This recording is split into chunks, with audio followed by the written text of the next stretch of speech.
When a kitchen servant knocked the Alpha King's plate to the floor and screamed, "Poison!" in front of the entire royal court, no one believed her. They thought she was insane, a liar, a traitor. But when the taster collapsed dead 30 seconds later, everything changed. This is the story of Freya Hale, the Omega no one saw coming, the woman who saved a king's life, and discovered she was his fated mate. If you want to know how an invisible girl became the most powerful Luna in the kingdom, stay until the end. Drop a like, tell me what city you're watching from, and let's dive into a story of survival, betrayal, and impossible love. The castle kitchens of Thornmere were a kingdom of their own, hot, chaotic, and unforgiving. Steam rose in thick clouds from boiling pots. Knives clattered against wooden boards. Voices barked orders across the stone floors, and the scent of roasted meat, herbs, and sweat mingled into something almost unbearable. And in the farthest corner, invisible to nearly everyone, stood Freya Hale. She was small, even for an Omega. Her dark hair was pulled back into a tight bun, her apron stained with grease and flour, her hands red and raw from scrubbing pots. She moved quickly, quietly, her head down, her eyes never lingering on anyone's face. That was the rule. Omegas didn't speak unless spoken to. They didn't look up. They didn't exist. Freya had learned that lesson the hard way. 3 years ago, her life had been different. She'd had a family, a small pack nestled in the northern woods, where her mother taught her to read, her father taught her to hunt, and her younger brother followed her everywhere like a shadow. They weren't powerful, they weren't wealthy, but they were hers. Then one night, everything burned. She still remembered the screams, the smoke, the way her mother had shoved her into the cellar and whispered, "Stay silent. No matter what you hear, stay silent." Freya had stayed silent, and when she crawled out the next morning, her family was gone. The pack was gone. The entire village was ash. She didn't know who had done it. She didn't know why. All she knew was that she was alone, and that the world didn't care. So she ran. She ended up here, in the capital city of Valcrest, where the Alpha King ruled from a fortress of black stone and iron. She'd lied about her name, her past, her rank. She told them she was a stray, a nobody, willing to work for scraps. They believed her. Because who would lie about being worthless? Now, she was just another body in the kitchens, another pair of hands, another face no one bothered to remember. And that was exactly how she survived. Tonight, though, was different. Tonight, the castle was buzzing with energy. Servants rushed through the halls carrying trays of wine and platters of food. Musicians tuned their instruments in the great hall. Guards stood at attention in polished armor, their expressions hard and watchful. Because tonight was the Luna trial. Freya had heard the whispers all week. The Alpha King, Kalin Dravik, was finally choosing a mate. 5 noble daughters from the most powerful families in the kingdom had been selected to compete.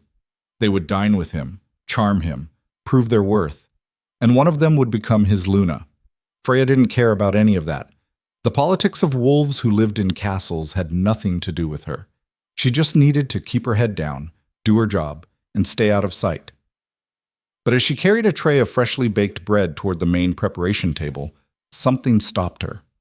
A scent. It was faint at first, so faint she almost missed it, but it was there, buried beneath the rich aroma of roasted venison and honey-glazed carrots. Something bitter, something wrong. Freya froze. Her mother had been a healer. She'd taught Freya to recognize plants, to identify remedies, to sense danger in the air. It was a skill most wolves had lost, but Freya's bloodline had kept it alive. And right now, every instinct in her body was screaming. She set the tray down carefully and moved toward the main serving table where the royal feast was being assembled. Platters of meat, bowls of fruit, goblets of wine, all of it prepared with meticulous care. Freya's eyes scanned the table, her nose twitching. There, a small dish of glazed vegetables set apart from the others. It looked perfect, smelled perfect. But underneath, so faint that no one else would notice, was the scent of nightshade. Freya's heart stopped. Nightshade was deadly. Even a small amount could kill a wolf within minutes. And this dish was headed for the king's table. She looked around. No one was paying attention to her. The head cook was shouting at a servant. The other kitchen staff were too busy to notice. Freya's hands trembled. She should walk away. She should say nothing. This wasn't her fight. If she spoke up, they would ask questions. They would notice her. And if she was wrong, they would punish her. But if she was right, the Alpha King would die tonight. And Freya, for all her fear, for all her silence, couldn't let that happen. The great hall of Thornmere was a sight to behold. Massive stone pillars rose toward a vaulted ceiling painted with scenes of ancient wolf battles. Chandeliers hung from iron chains, their candles casting warm light across the polished floor.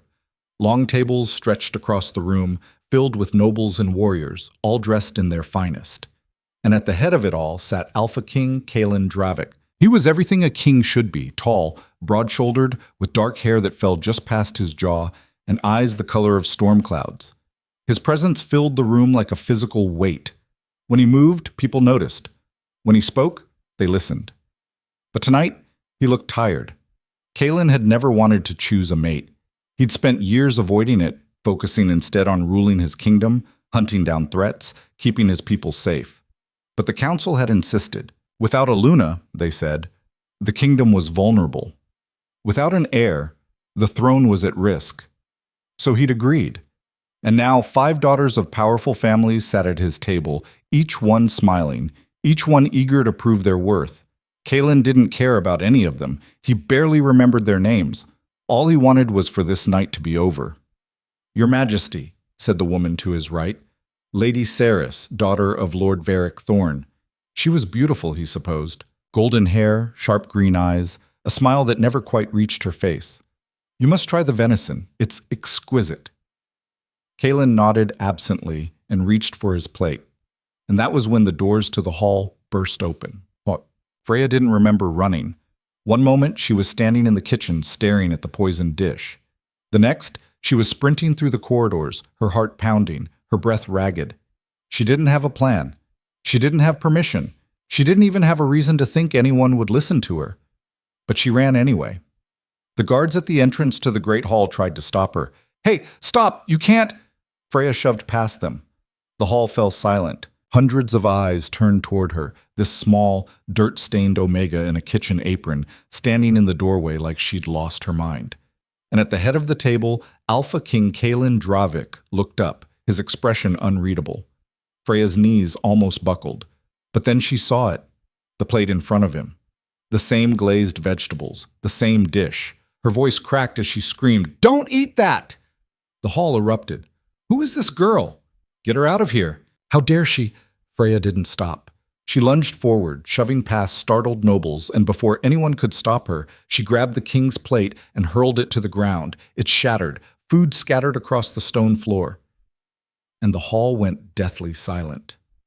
Kalen rose slowly from his seat, his eyes locked on Freya. His voice was low, dangerous. "What did you just do?" Freya's entire body shook. She could barely breathe, but she forced the words out. "Poison. There's poison in the food." Laughter rippled through the hall. "Poison?" Lady Cerys scoffed. "This is absurd." "She's lying," another noble said, "probably trying to sabotage the trial." "Arrest her!" someone shouted. Guards moved toward Freya, but Kalen raised a hand. His gaze never left her. "How do you know?"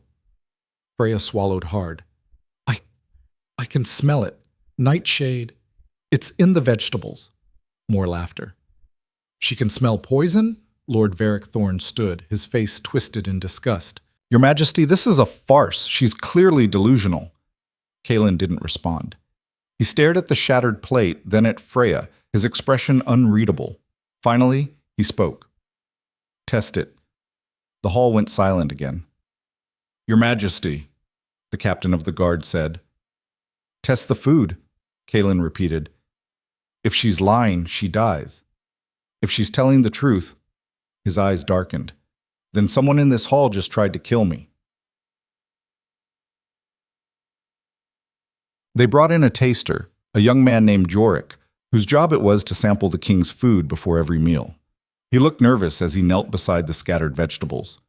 "Just a bite," Kalen said coldly. Yorick hesitated, then picked up a piece of the glazed carrot and ate it. For a moment, nothing happened.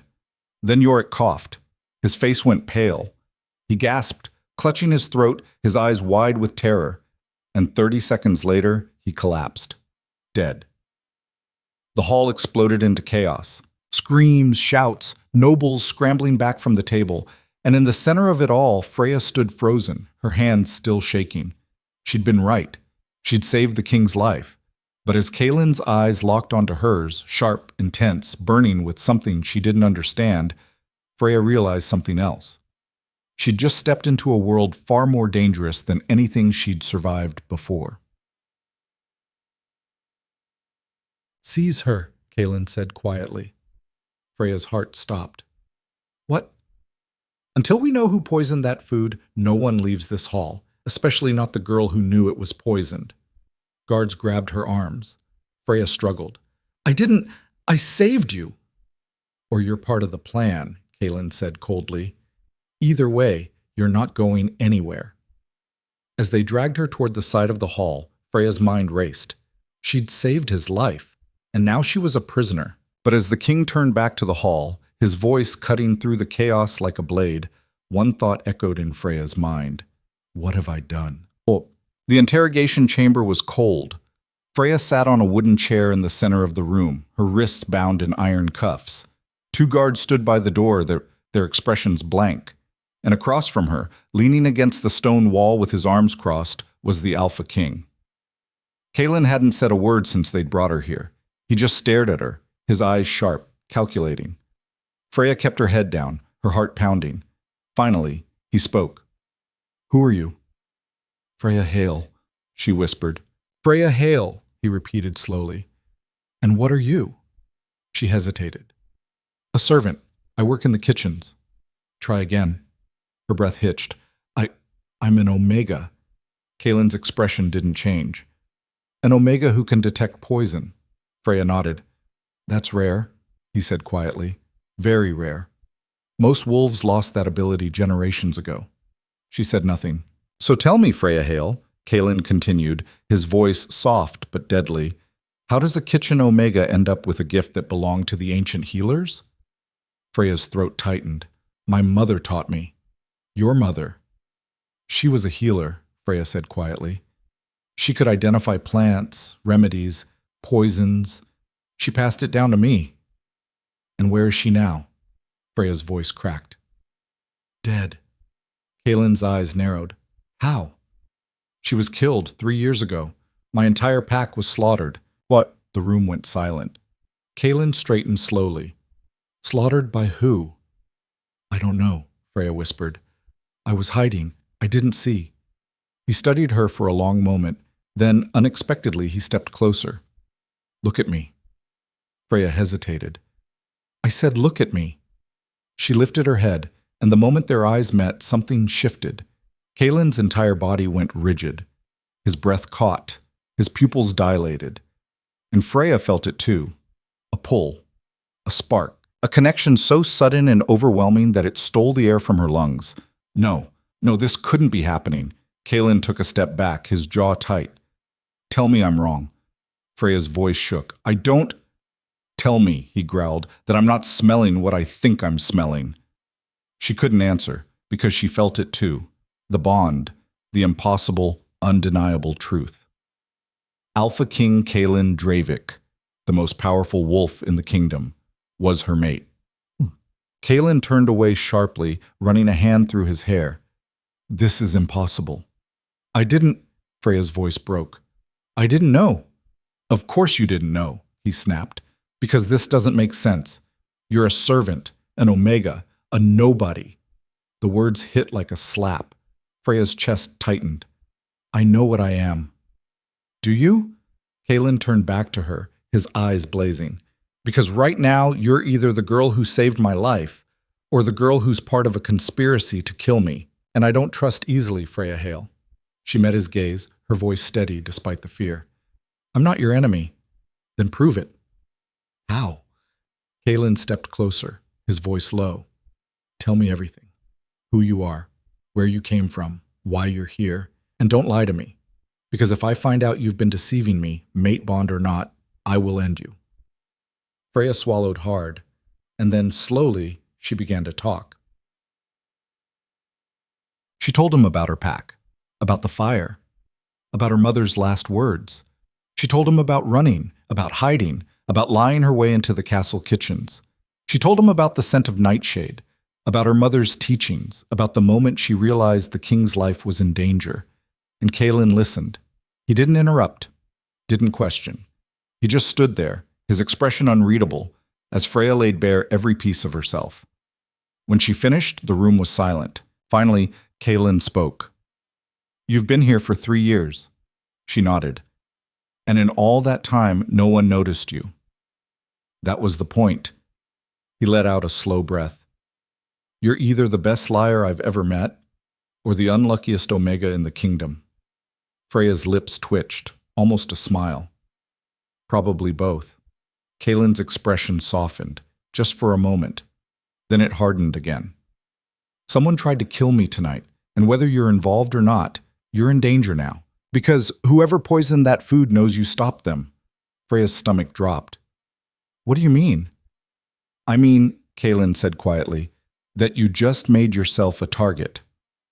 He turned toward the door, then paused. "You'll stay in the castle, under guard, until we figure out who's behind this." "And then?" Freya asked. Kaelin looked back at her, his eyes dark and unreadable. "Then we'll see if the moon's idea of a joke is worth keeping alive." And with that, he left. Freya sat alone in the cold room, her hands still shaking. She'd saved the king's life, she'd discovered he was her mate, and now she was trapped in a world of politics, power, and poison, where one wrong move could cost her everything. But as the door closed behind Kaelin, one thought burned in her mind. I didn't survive this long to die now, and she wouldn't, not without a fight. The guards didn't take Freya back to the kitchens. Instead, they led her through a maze of stone corridors she'd never seen before, past tapestries depicting ancient battles, past doorways guarded by wolves in polished armor, past windows that looked out over the city below, where lights flickered like distant stars. They stopped at a heavy wooden door. One of the guards unlocked it, gestured for her to enter, then closed it behind her without a word. The lock clicked. Freya stood in the center of the room, trying to catch her breath. It wasn't a cell. That much was clear. There was a bed with clean linens, a wash basin, a small table with a candle burning low. A window, barred but open to the night air. But it was still a prison. She sank onto the edge of the bed, her legs trembling. Everything had happened so fast. One moment, she'd been invisible, safe. The next, she'd thrown herself into the center of the most dangerous night of her life. And now the Alpha King, her mate, thought she might be part of a plot to kill him. Freya pressed her hands against her face, trying to steady herself. She couldn't afford to break down. Not now, not when everything hung by a thread. But the bond, she could still feel it. A low hum beneath her skin, a pull toward something she didn't understand. It made her chest ache, made her want to run back to that interrogation room and demand answers. Why her? Why now? Why, after 3 years of hiding, had fate decided to throw her into the path of the one wolf in the kingdom who could destroy her with a single word? She didn't have answers, and worse, she didn't think Kaelin wanted them. The night stretched on endlessly. Freya tried to sleep, but every time she closed her eyes, she saw Yorick's face as the poison took him, heard the gasps and screams from the great hall, felt Kaelin's eyes boring into her like he was trying to see straight through to her soul. When dawn finally broke, painting the sky in shades of gold and pink, Freya was still awake. She stood at the window watching the castle come to life below. Servants hurried across courtyards. Guards changed shifts. The world moved on, indifferent to the fact that her entire existence had just been turned upside down. A key turned in the lock. Freya spun around as the door opened. A woman stepped inside, older, maybe 50, with silver-streaked hair pulled back into a severe bun. Her dress was simple but well-made, and her eyes were sharp as broken glass as she looked Freya over. "You're awake," the woman said briskly. "Good. You'll need to be presentable." Freya blinked. "Presentable for what?" "The council meeting. The king has summoned you." Freya's stomach dropped like a stone down a well. The council! You'll come with me, the woman interrupted, her tone brooking no argument. And you'll do exactly as I say. No speaking unless spoken to, no eye contact with the nobles unless they address you directly. And for the love of the moon, try not to look like you just crawled out of a gutter. Freya bristled, heat rising in her cheeks. I work in the kitchens. What do you expect? The woman's lips thinned into a disapproving line. I expect you to survive the next hour. Now get up. She turned and left, leaving the door open behind her. Freya hesitated for only a moment, then followed. What choice did she have? The woman, who introduced herself as Maris, the head housekeeper, led Freya through more corridors, down a flight of stairs, and into a small washroom tucked away in a forgotten corner of the castle. Strip, Maris commanded, already filling a basin with water from a pitcher. Excuse me? You smell like fear and kitchen grease. Strip, wash. Quickly. Freya's cheeks burned, but she obeyed. She peeled off her stained dress and scrubbed herself with the rough soap Maris provided, the cold water raising goosebumps across her skin. Maris handed her a plain gray dress, nothing like the fine silks the noble women wore, but it was clean and whole, without patches or stains. Put this on. Freya pulled the dress over her head. The fabric was rough against her skin, scratchy and unfamiliar, but it fit well enough. Maris thrust a brush into her hands. Do something with your hair. You look like you've been dragged through a hedge backwards. Freya pulled the brush through her tangled locks, wincing as it caught on knots she'd accumulated over the long, sleepless night. She worked as quickly as she could, finally managing to tame it into a simple braid that hung down her back. She turned to face Maris, her heart hammering. The older woman studied her with a critical eye, then sighed. It'll have to do. You're never going to look like one of them, but at least you won't embarrass the king too badly. Why are they calling me to the council? Freya asked, her voice barely above a whisper. Maris didn't look at her as she gathered up the discarded dress. Because you're either a hero or a conspirator, and the council wants to decide which.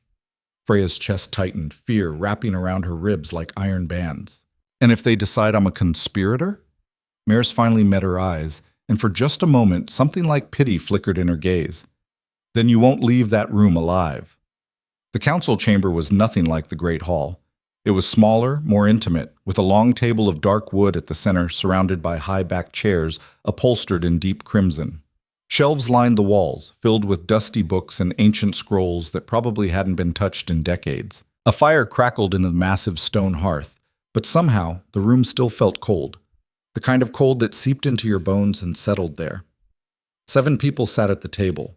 Freya recognized some of them from the feast: Lord Varric Thorn, his daughter Cerys, and a few other nobles whose names she didn't know, but whose faces she'd seen looking down at her with varying degrees of contempt and curiosity. They all turned to look at her as she entered, and the weight of their collective stare nearly drove her to her knees. And at the head of the table sat Kaelin. He didn't look at her. His eyes were fixed on a document in front of him, his jaw tight, his expression carved from granite. Sit, he said flatly, gesturing to a chair at the far end of the table. The chair farthest from him, the chair that marked her as separate, other. Not one of them. Freya obeyed, her hands folded tightly in her lap to hide their trembling. Lord Varric leaned forward, his cold eyes studying her like she was an insect under glass. So this is the girl. This is the girl, Kaelin confirmed, still not looking at her. She doesn't look like much, Cerys said with a sneer, her beautiful face twisted with disdain. Are we really supposed to believe she saved your life? She did, Kaelin said, his voice flat and emotionless. The taster is dead.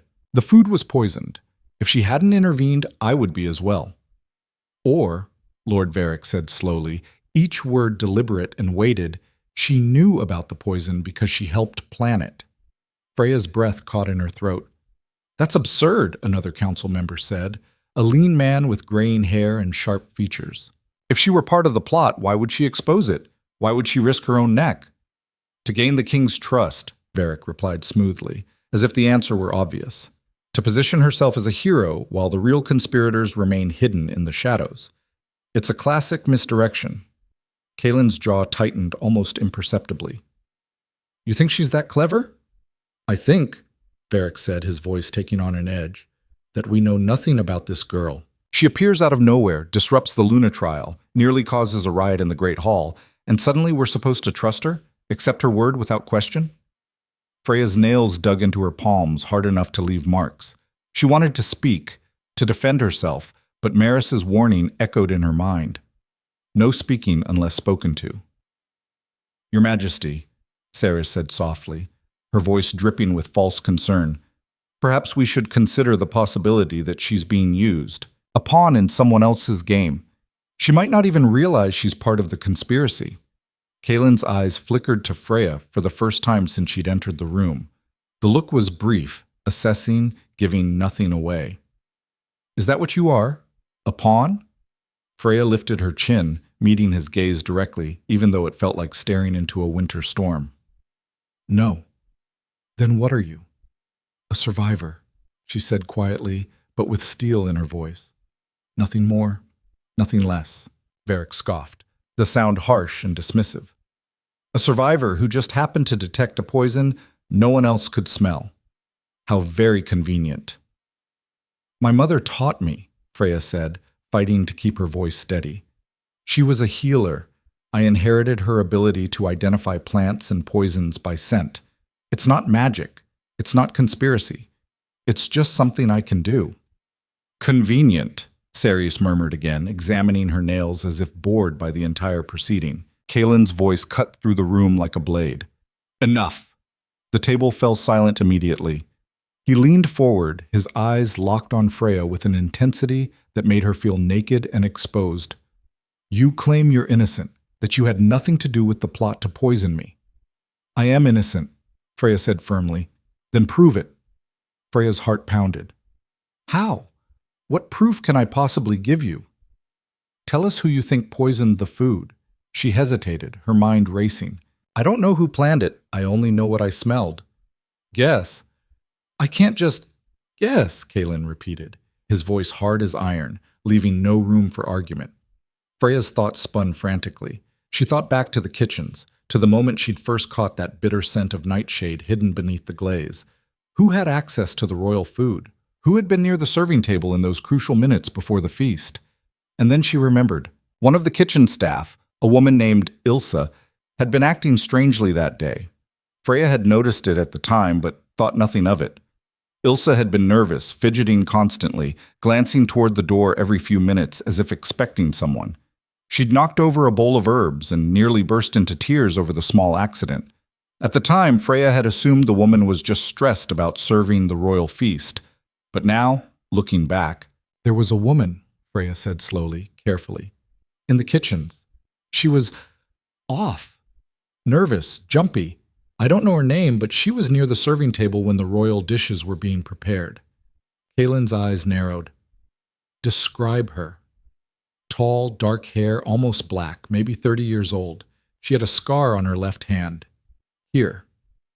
Freya touched the back of her own left hand, indicating the spot. Like a burn mark. One of the guards stationed near the door straightened suddenly.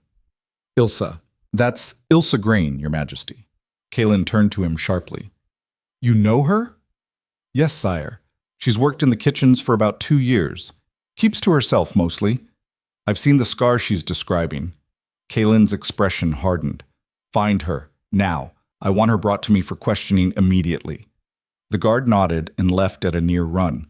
Lord Varric leaned back in his chair, his expression unreadable. If this girl is lying, Your Majesty, we're wasting valuable time chasing shadows while the real conspirators continue to plot. And if she's telling the truth, Kaelin said coldly, then someone in this castle, someone with access to my private quarters and my food, tried to murder me. Either way, we're finding out. Today. The room fell into tense silence. Freya sat very still, barely breathing, watching the interplay of power and suspicion around the table. She'd just named someone, put a target on Ilsa's back. And if she was wrong, if Ilsa turned out to be innocent, Freya knew the council would use it as proof that she couldn't be trusted. But if she was right... They found Ilsa an hour later, or rather they found her body. The guard who'd been sent to locate her returned, his face pale as death, and whispered something to Kaelin that Freya couldn't hear. But she saw Kaelin's reaction, saw the way his hands clenched into fists on the table, saw the muscle jumping in his jaw. "She's dead," he said flatly. The council erupted into noise, gasps, exclamations, demands for information. Kaelin raised a hand, and silence fell again. Ilsa Grain was found in the servants' quarters, hanging from a beam. A chair kicked over beneath her feet. "It appears to be suicide." "Appears to be," Freya said before she could stop herself. Every eye in the room turned to her. "What did you say?" Varric demanded. Freya swallowed hard, but she'd already committed. "I said it appears to be suicide, but that doesn't mean it was." "And what would a kitchen girl know about such things?" Cerys asked mockingly. "I know that if Ilsa was involved in poisoning the king, she was a loose end," Freya said, her voice growing stronger. "And people who become inconvenient tend to have accidents, or commit suicide, especially when they might talk." Kaelin studied her with those storm-gray eyes. "You think someone killed her to keep her quiet?" "I think it's convenient that the person I identified is dead less than 2 hours later." "Convenient for you," Varric interjected smoothly. "The girl could have named anyone. Ilsa's death, tragic as it is, proves nothing except that this Omega is good at pointing fingers." Freya felt her temper flare. "I didn't kill her. I was locked in a room under guard. How could I possibly—" "Enough," Kaelin said, his voice cutting through her protests. He stood, his hands braced on the table. "Someone is cleaning up loose ends, which means there's more to this than one servant with a bottle of poison. This conspiracy goes deeper." "Then we interrogate the entire staff," the lean council member, Freya thought his name might be Lord Brennan, suggested. "Question everyone who had access to the kitchens that night. Search their quarters. Find out who Ilsa associated with, who she might have been working with." "And in the meantime," Varric said, gesturing toward Freya with barely concealed contempt, "what do we do with her?" Kaelin's eyes met Freya's across the table. For a moment she thought she saw something flicker in his gaze. Doubt, maybe. Or something worse. Something like regret. "She stays under guard," he said finally. "Confined to quarters. No contact with anyone outside this castle. If she's innocent, she has nothing to fear. If she's not," his voice dropped dangerously, "then we'll find out soon enough." Freya's throat tightened. She'd saved his life, risked everything to warn him. And she was still a prisoner, still suspected, still alone. That night, Freya sat alone in her room, staring out the barred window at the darkening sky. She'd thought, foolishly perhaps, that saving the king's life would change things, that it would prove she was on his side, that she could be trusted. But all it had done was paint an even bigger target on her back. Ilsa was dead, probably murdered to keep her from talking, from revealing who had really orchestrated the poisoning. And now Freya was trapped in the middle of a conspiracy she didn't understand, surrounded by people who wanted her gone. She pressed her forehead against the cold stone wall, trying to breathe through the tightness in her chest. The bond was still there, humming beneath her skin like a second heartbeat. She could feel Kaelin even from a distance. His presence, his emotions, the tension coiled tight inside him like a spring wound too far. He didn't trust her, and she couldn't blame him. If their positions were reversed, if she were a king who'd watched his father die from poison, who'd just survived an assassination attempt, she wouldn't trust anyone either. But the bond didn't care about trust. It didn't care about logic or reason or all the very good reasons why an Alpha King and a Nobody Omega had no business being mated. It just was. And it was driving her slowly insane. A knock at the door made her jump, her heart leaping into her throat. "Come in," she said quietly, trying to steady her voice. The door opened and Maris stepped inside, carrying a tray of food, bread, cheese, some kind of stew that smelled surprisingly good. "You need to eat," the older woman said, setting the tray on the small table. Freya didn't move from the window. "I'm not hungry." "Eat anyway. You'll need your strength." "For what? Sitting in this room for the rest of my life?" Maris sighed, a sound of infinite weariness. "Don't be dramatic. The king is trying to protect you." "Protect me?" Freya laughed bitterly.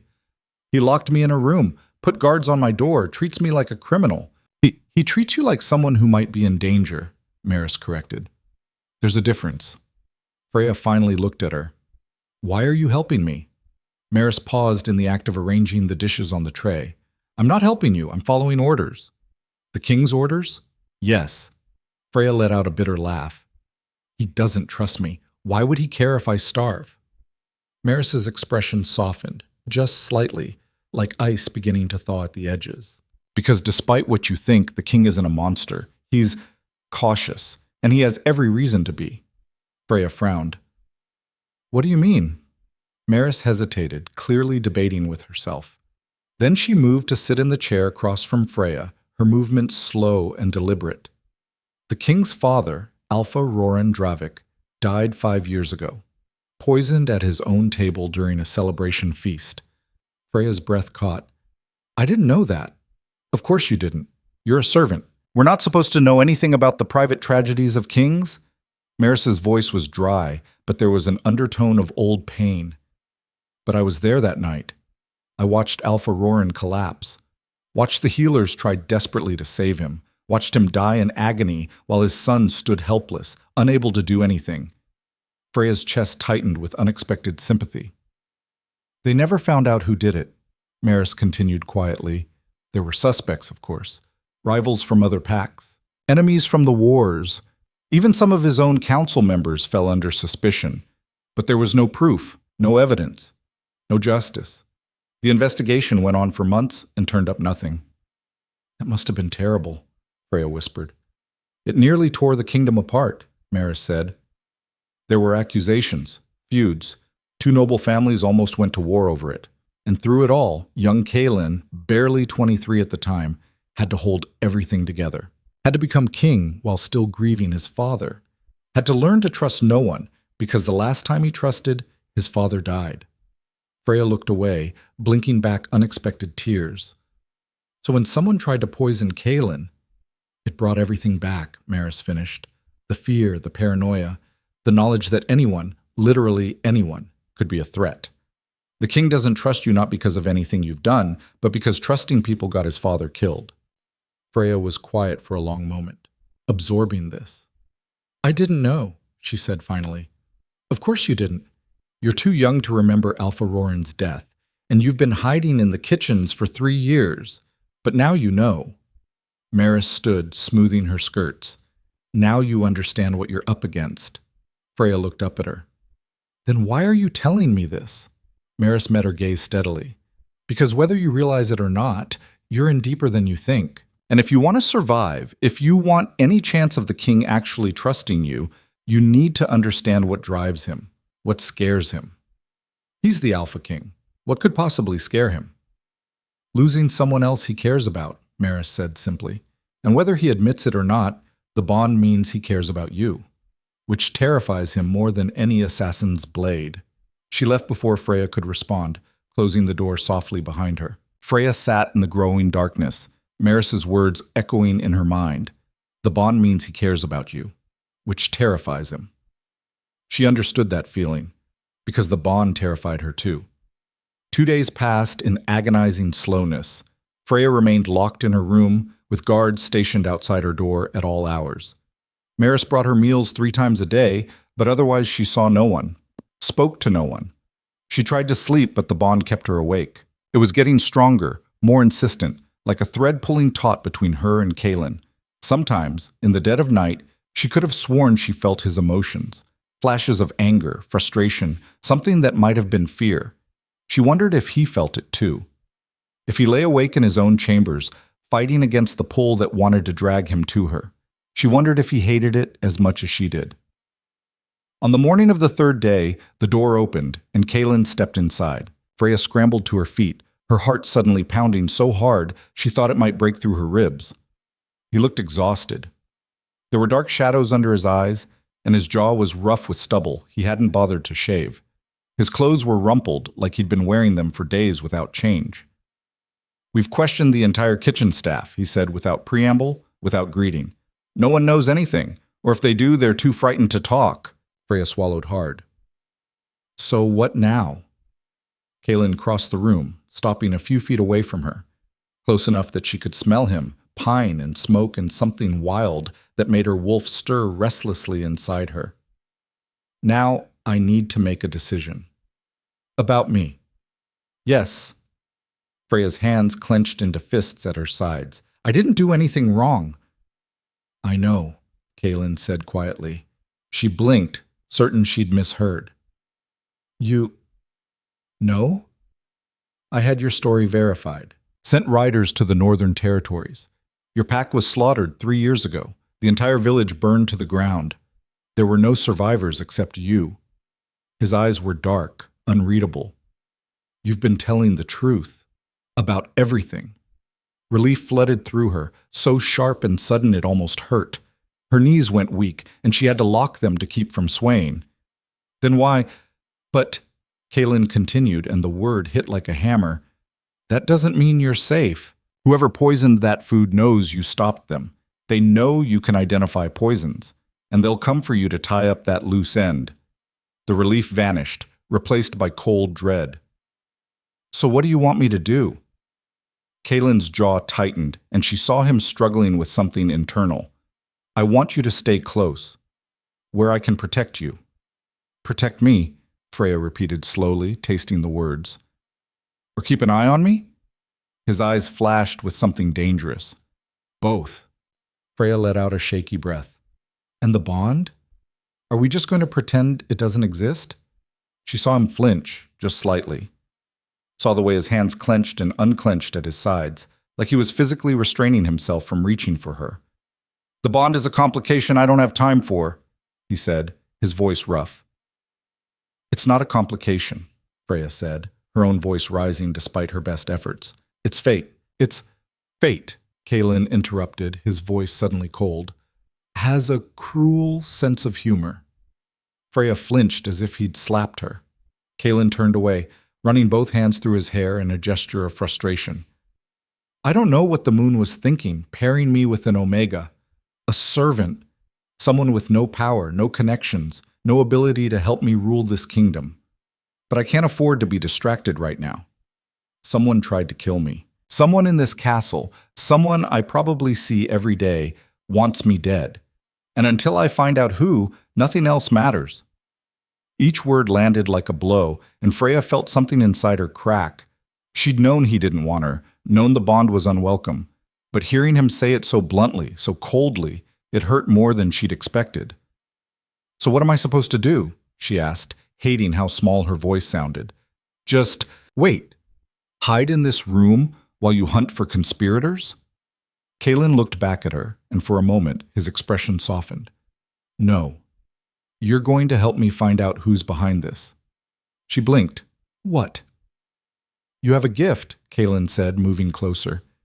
You can detect poisons that no one else can smell. That makes you valuable. More than valuable. You might be the only advantage I have. I'm not a tool. No, he interrupted, and suddenly he was right in front of her, close enough that she had to tilt her head back to meet his eyes. You're my mate, which means whether I like it or not, whether it's convenient or not, your safety is tied to mine. Your fate is tied to mine. So if you want to survive this, if you want any chance of finding out who killed your family, who destroyed your pack, you'll work with me. Understand? Freya stared up at him, her heart racing for entirely different reasons now. He was using her, using the bond, using her gift. But he was also giving her something she'd never had before. A chance to prove herself, to find out who had destroyed everything she'd ever loved, to stop hiding in the shadows. She lifted her chin, meeting his gaze without flinching. Fine, I'll help you. Kaelin's eyes narrowed. On one condition. What? You do exactly as I say. No more running into royal halls, no more reckless heroics. No more acting without thinking. You follow my orders, or this ends now. Understood? Freya's jaw tightened. Every instinct screamed at her to argue, to refuse to be ordered around like a child. I'm not a soldier. No, Kaelin agreed, and something shifted in his expression, something intense and possessive that made her breath catch. But you're mine, and I protect what's mine. The words hung in the air between them, heavy and undeniable and loaded with meaning neither of them was ready to acknowledge. Freya's breath caught in her throat, and for the first time since the bond had snapped into place, since that terrible, wonderful moment in the interrogation room when she'd looked into his eyes and felt her entire world shift, she saw something flicker in Kaelin's expression. Not trust, not yet, but maybe, just maybe, the beginning of it. The next morning, everything changed again. Freya woke to find Maris in her room, along with 3 other servants she didn't recognize. They carried armfuls of dresses in rich fabrics, deep blues and forest greens and burgundy reds that shimmered in the early light. "What's all this?" Freya asked, sitting up in bed. "The king's orders," Maris said briskly. "You're to be moved to new quarters, and you'll need appropriate clothing." Freya's stomach flipped. New quarters? In the royal wing, near the king's chambers. Maris began laying dresses out on the bed, examining each one critically. "You're under his protection now, which means people need to see you at his side." "But you're his mate," Maris interrupted, fixing her with a stern look. "Whether anyone likes it or not. So you'll dress the part, act the part, and for the love of the moon, try not to get yourself killed." Over the next hour, Freya was bathed, dressed, and transformed. The servants worked with ruthless efficiency, scrubbing away 3 years of kitchen grime, working sweet-smelling oils into her hair until it shone, dressing her in a gown of deep sapphire blue that fit her like it had been made for her body. When they finally let her look in a mirror, Freya barely recognized herself. The girl staring back at her looked like someone important, someone worth noticing, not the invisible Omega who'd spent 3 years scrubbing pots and keeping her head down. "You'll do," Maris said, stepping back to examine her work. "The king is waiting." Freya's heart jumped into her throat. "Waiting where?" "The council chamber. There's a meeting in an hour and you're expected to attend." Freya felt the blood drain from her face. "The council? But they hate me." "Of course they do," Maris said matter-of-factly. "You're an Omega who disrupted the Luna trial and nearly got their king killed, or saved him, depending on who you ask. They're terrified of what you represent." "And what do I represent?" Maris smiled, and it was the first genuine smile Freya had seen from the stern woman. Change. And people in power hate nothing more than change. When Freya entered the council chamber an hour later, every head turned. The conversations died mid-sentence. Nobles who'd been laughing fell silent. Even the servants pouring wine froze in place. Freya forced herself to keep walking, her chin up, even though her hands were shaking so badly she had to clasp them together to hide it. Kalen stood at the head of the table, and when he saw her, something flickered across his face. Surprise, maybe, or something else she couldn't name. He pulled out the chair directly to his right, the seat of honor, where Aluna would sit, and gestured to it. The message was clear. The council chamber erupted the moment she sat down. "Your Majesty, this is absolutely unacceptable. She's an Omega, for Moon's sake. This is a disgrace to the throne." Kalen's voice cut through the chaos like a whip crack. "Enough!" Silence fell, but the tension in the room was suffocating. Lord Varric Thorn was the first to speak, his voice dripping with barely controlled fury. "Your Majesty, you cannot seriously expect us to accept this girl as your Luna." "I don't expect anything," Kalen said, his voice cold and absolutely final. "I'm informing you. Freya Hale is my mate, and she will be treated with the respect that position demands." "This is a mistake," Sarah said, her beautiful face twisted with rage. "A terrible mistake that will weaken the kingdom." "Then it's my mistake to make," Kalen interrupted. Varric leaned forward, his hands flat on the table, his eyes burning. "You're making enemies, Your Majesty. Powerful enemies. People who won't accept an Omega as their Luna." Kalen's smile was cold and sharp as a blade. "Then they can join the line." The tension in the room was suffocating, pressing down on Freya from all sides. And as she sat there, at the Alpha King's right hand, wearing a dress that cost more than she'd earned in 3 years, she realized something. This wasn't just about her anymore. This was a declaration of war. Kalen had just thrown down the gauntlet in front of the most powerful wolves in the kingdom. And whether she was ready or not, whether she wanted it or not, Freya was now part of the battle. This was a declaration of war. Freya felt it in her bones as the council chamber emptied, nobles filing out with sidelong glances and whispered conversations. Lord Varric's eyes had promised violence. Lady Saris's smile had been sharp as a knife. And Kalen had just painted a target on both their backs by claiming her publicly. The guards escorted Freya back to her room in tense silence. These weren't the same men who'd stood watch before. These were members of Kalen's personal guard. hand-picked warriors whose loyalty to the king was absolute. They took positions outside her door without a word. Freya paced the small space, her mind racing. She'd wanted Kaelin to acknowledge the bond, to protect her. But now that he had, she realized the danger had only multiplied. Before, she was just a servant who'd disrupted the Luna trial. Now she was the king's chosen mate, a direct threat to everyone who'd had other plans for the throne. She needed answers. She needed to understand what she'd stepped into. A knock broke her spiraling thoughts. "Enter," she called. Mara stepped inside carrying fresh linens. But the moment the door closed, the older woman's expression shifted from neutral to urgent. "We need to talk," Mara said quietly. "Quickly." Freya moved closer. "What is it?" "The castle is dividing," Mara said, her voice barely above a whisper. "Half the nobles are outraged that the king claimed an Omega. The other half are terrified of what Varric might do in response." "Varric? Why would they be terrified of him?" Maris's eyes darkened. "Because Lord Varric controls more than you realize. He has allies in the military, connections to the Southern Lords, enough influence that if he decided to move against the king, he could tear this kingdom apart." Freya's stomach dropped. "Then why hasn't Kaelin dealt with him?" "Because proof is hard to come by when your enemy is careful," Maris replied. "And Varric has been very, very careful, until you showed up." "What do you mean?" "You disrupted his plans," Maris explained. "Cerys was supposed to become Luna. Once she was queen, Varric would have controlled the throne through her. But now the king has chosen you instead, an Omega with no family, no allies, no protection except the bond itself." The pieces clicked into place. "I'm easier to eliminate than Cerys would have been to install." "Exactly." Maris's expression was grim. "And I'd bet my life that Varric is planning something right now. Something to remove you from the picture permanently." Freya's hands clenched. "Let him try." "Don't be foolish," Maris said sharply. "You're brave, I'll give you that. But bravery won't stop a knife in the dark. You need to be smart." "Then help me be smart," Freya said. "Tell me what I need to know." Maris hesitated, then reached into her apron and pulled out a small vial.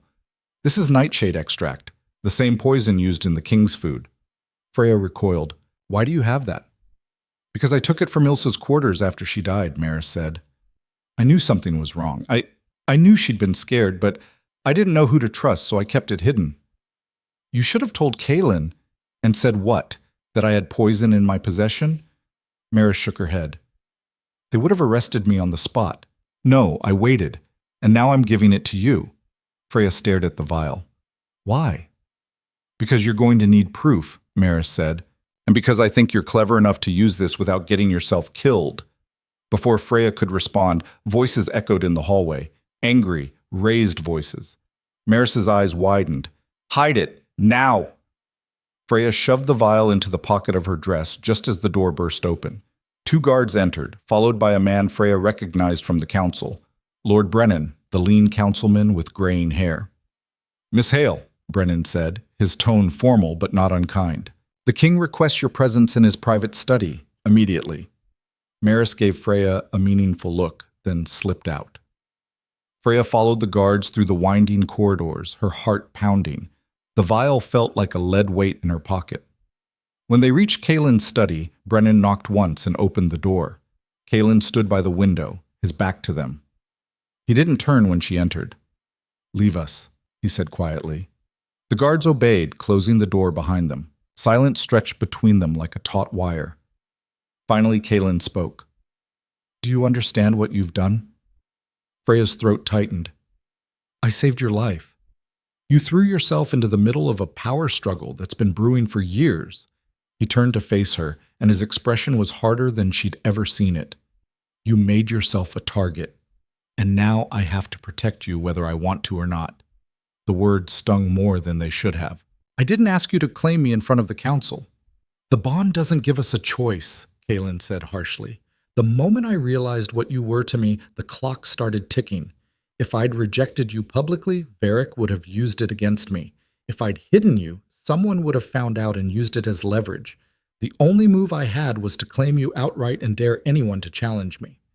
So I'm a political problem you had to solve." Kaelin's jaw tightened. "You're a complication I didn't plan for."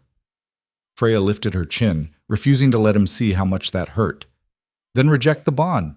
Tell the council it was a mistake. Send me away. I can't. Why not? Because despite everything, despite the timing, despite the politics, despite the fact that you're the most infuriating woman I've ever met, he crossed the room in 3 long strides and gripped her shoulders. I can't. The bond flared between them, hot and undeniable. Freya's breath caught. Kaelin, someone is going to try to kill you, he said roughly. Soon. Probably within the next few days. And I need you to promise me you won't do anything stupid. Like what? Like investigating on your own, like confronting suspects, like knocking out guards and sneaking through the castle in the middle of the night. Freya blinked. How did you? I have eyes everywhere, Kaelin said. And Maris reports directly to me. Freya's mind reeled. Maris was Kaelin's spy? She's been watching over you since the night of the feast, Kaelin continued. Making sure you stayed safe. Making sure you had information when you needed it. Then she told you about the vial. Kaelin's eyes narrowed. What vial? Freya's blood ran cold. She'd just given herself away. Kaelin's grip tightened. What vial? There was no point lying now. Freya pulled the small container from her pocket and held it up. Kaelin's face went pale, then red. Where did you get that? Maris gave it to me. She took it from Ilsa's quarters after she died. And you didn't think to tell me immediately?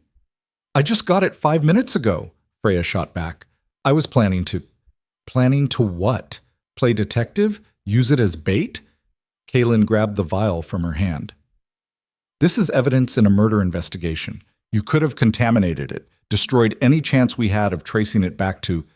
He stopped abruptly. Back to who? Freya demanded. Kaelin's expression shuddered. We're done here. Guards! The door opened. Take her back to her quarters, Kaelin ordered. And this time, I don't care if she needs privacy. You stay with her, both of you. Understood? The guards nodded. Freya's anger flared. You can't just lock me up. Watch me, Kaelin said coldly. Until I figure out who's behind this, you don't leave those rooms without my explicit permission. Kaelin, please. That's an order, Freya, not a request. The guards took her arms, gently but firmly. As they led her away, Freya looked back.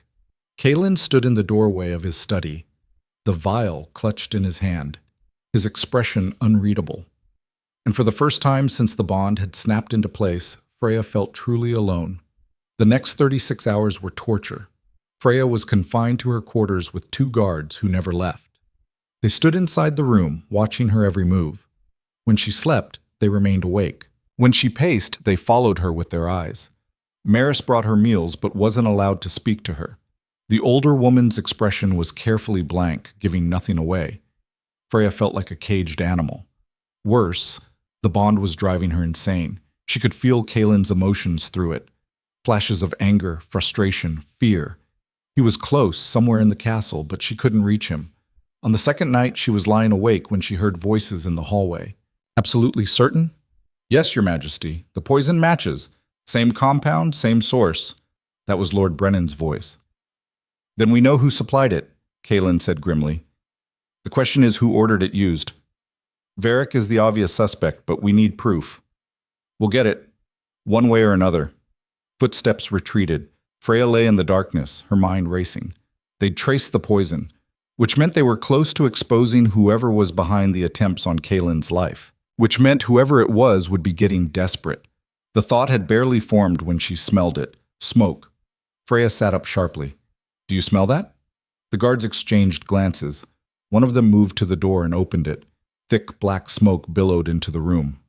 Fire! Someone screamed down the hallway. Fire in the east wing! Chaos erupted. Bells began clanging throughout the castle. Footsteps thundered past her door. Shouts echoed off stone walls. The guards looked at each other, clearly torn between protecting Freya and helping fight the fire. Go, Freya said. I'll be fine. Our orders? Your orders are to protect the king's mate, Freya interrupted. If the castle burns down, that won't matter. Go help. I'll lock the door behind you. One guard hesitated, but the other was already moving. Come on. The east wing is directly below us. If the fire spreads... They ran. Freya slammed the door and threw the bolt. Then she ran to the window. Orange flames licked at the night sky, visible even from here. The fire was massive, too massive to be accidental. This was a diversion. Freya's heart raced. Someone had set this fire deliberately, but for what purpose? A soft click made her spin around. The door, the one she'd just locked, was opening. A figure slipped inside, moving with predatory grace. Lady Cerys. Freya's blood turned to ice. How did you— Secret passages, Cerys said with a cold smile. The castle is full of them. You'd be surprised what you can access if you know where to look. She held a knife. Freya backed toward the window. The guards are busy with the fire. Very convenient, that. Cerys advanced slowly. I have to admit, I didn't think it would be this easy, but Varric was right. Create enough chaos and opportunities present themselves. Kaelin will kill you for this. Kaelin will never know it was me, Cerys replied. The fire will spread. You'll die in your sleep from smoke inhalation. Just another tragic casualty. Except I'm not asleep. Cerys' smile widened. Then I suppose we'll have to make this look like an accident another way. She lunged. Freya dodged, grabbing a heavy candlestick from the table. She swung it at Cerys' head, but the other woman was fast, faster than any normal wolf should be. The knife flashed. Freya felt a line of fire across her forearm as the blade connected. Blood welled, hot and wet. She stumbled backward, her vision blurring with pain. Cerys pressed her advantage, driving Freya toward the window. You should have run when you had the chance. Should have stayed invisible. But no, you had to play hero. I saved his life. You ruined everything, Cerys snarled. Years of planning, years of positioning myself perfectly, and you destroyed it all in one night. She struck again. This time, Freya was ready. She ducked under the knife and drove her shoulder into Cerys' stomach, using her lower center of gravity to her advantage. They crashed to the floor in a tangle of limbs. The knife skittered across the stone. Both women lunged for it. Freya got there first, her fingers closing around the hilt, and Cerys' hands closed around her throat. Freya couldn't breathe, couldn't think. Black spots danced across her vision. She still had the knife. She drove it upward with all her strength. Cerys screamed and released her, clutching her side where the blade had sunk deep. Freya gasped for air, her throat burning. Cerys staggered backward, blood pouring between her fingers. Her face was twisted with rage and pain. You stabbed me. You tried to kill me. The door burst open. Kaelin stood in the doorway, his eyes blazing gold, his entire body radiating lethal fury. He took in the scene in an instant, Freya on the floor, blood on her arm, bruises forming on her throat. Cerys clutching her side, the knife still embedded in her flesh. You, he growled. Cerys backed toward the secret passage. Your Majesty, she attacked me. Kaelin was across the room before she could finish the lie. He grabbed Cerys by the throat and slammed her against the wall with such force the stone cracked. You set the fire, he snarled. You came here to kill her. Cerys' face was turning purple. Varric ordered. I don't care who ordered it. Kaelin's voice was inhuman, all wolf now. You tried to kill my mate. Please. There is no mercy for traitors. His hand tightened. Cerys' struggles weakened, stopped. Kaelin held her there for another moment, then released her. She crumpled to the floor, unconscious but alive. He turned to Freya, and the gold in his eyes faded back to storm gray. Are you hurt? Freya looked at her bleeding arm. It's not deep. Kaelin crossed to her, his hands gentle as they examined the wound. You're lucky. A few inches to the left, and she would have hit the artery. She was trying to make it look like an accident, Freya said, her voice shaking now that the adrenaline was fading. The fire was a diversion. I know. Kaelin pulled off his shirt and wrapped it around her arm to stop the bleeding. I suspected something like this might happen. That's why I've had guards watching the secret passages. But they didn't stop her. They followed her, Kaelin said grimly. Right to you. I wanted to catch her in the act so there'd be no question of her guilt. Freya stared at him. You used me as bait. Kaelin's jaw tightened. I had guards positioned within seconds of her entering this wing. You were never in real danger. I was stabbed, and she'll pay for that. Kaelin's eyes flicked to Cerys's unconscious form. They both will. Guards poured into the room, followed by Lord Brennan. The fire's contained, Your Majesty, Brennan reported. Minimal damage. And we caught the man who said it, one of Varric's personal servants. He's already confessed. Good. Kaelin straightened. Take Lady Cerys to the dungeons. Post triple guard. I want her alive for the trial. As the guards dragged Cerys away, Kaelin turned back to Freya. Can you walk? I'm fine. You're bleeding and you have a concussion from hitting the floor. You're not fine. Before she could argue, he scooped her into his arms. Freya's breath caught. Kaelin, don't argue, he said quietly. Please. There was something raw in his voice, something that made her go still. She nodded. He carried her through the smoky hallways to his private chambers, a suite of rooms she'd never seen before. He set her gently on a chair by the fire and called for a healer.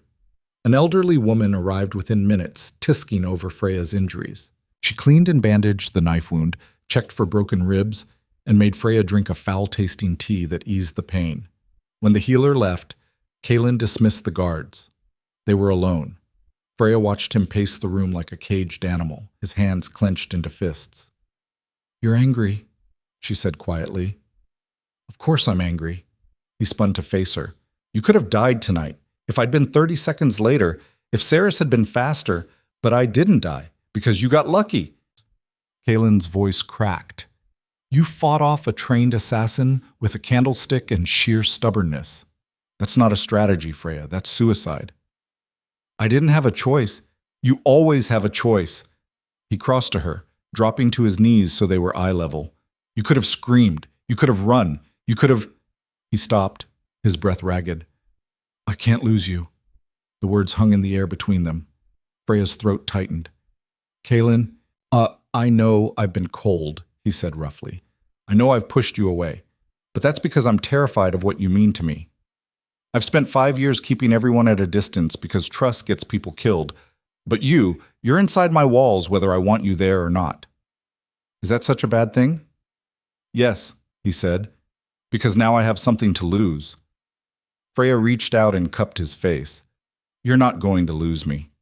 You can't promise that. Neither can you, she said softly. But we're bonded, Kaelin. For better or worse, we're tied together. And I'd rather fight beside you than hide behind you. His eyes searched hers. You're absolutely insane.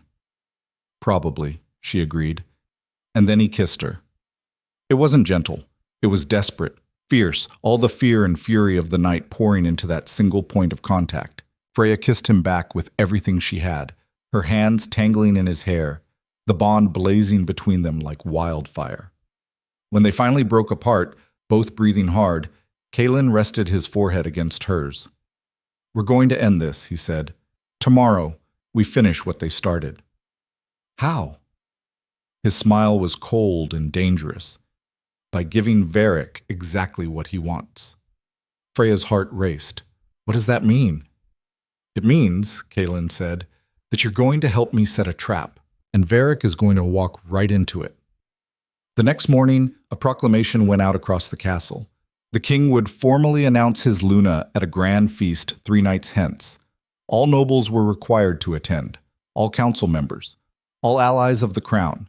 It would be the largest gathering the castle had seen in years, and according to the proclamation, the king's chosen mate would be presented to the entire court, her position made official and unassailable. Freya stood beside Kaelin on the balcony as the announcement was read, very aware of the eyes watching them from below. They'll know it's a trap, she murmured. They'll suspect, Kaelin agreed, but they won't be able to resist. This is their last chance to stop the Union before it becomes permanent. And you're sure Varric will make a move? I'm counting on it. Kaelin's expression was granite.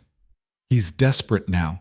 Cerys is in the dungeons. His servant confessed to setting the fire. His support on the council is crumbling. If he's going to act, it has to be at the feast. And when he does? We'll be ready. Freya hoped he was right, because as she looked out over the castle grounds, she couldn't shake the feeling that they were missing something, that Varric had one more card to play, and that when he played it, nothing would ever be the same. The next 3 days passed in a blur of preparation. Seamstresses fitted Freya for a gown, deep midnight blue, embroidered with silver thread that caught the light like stars.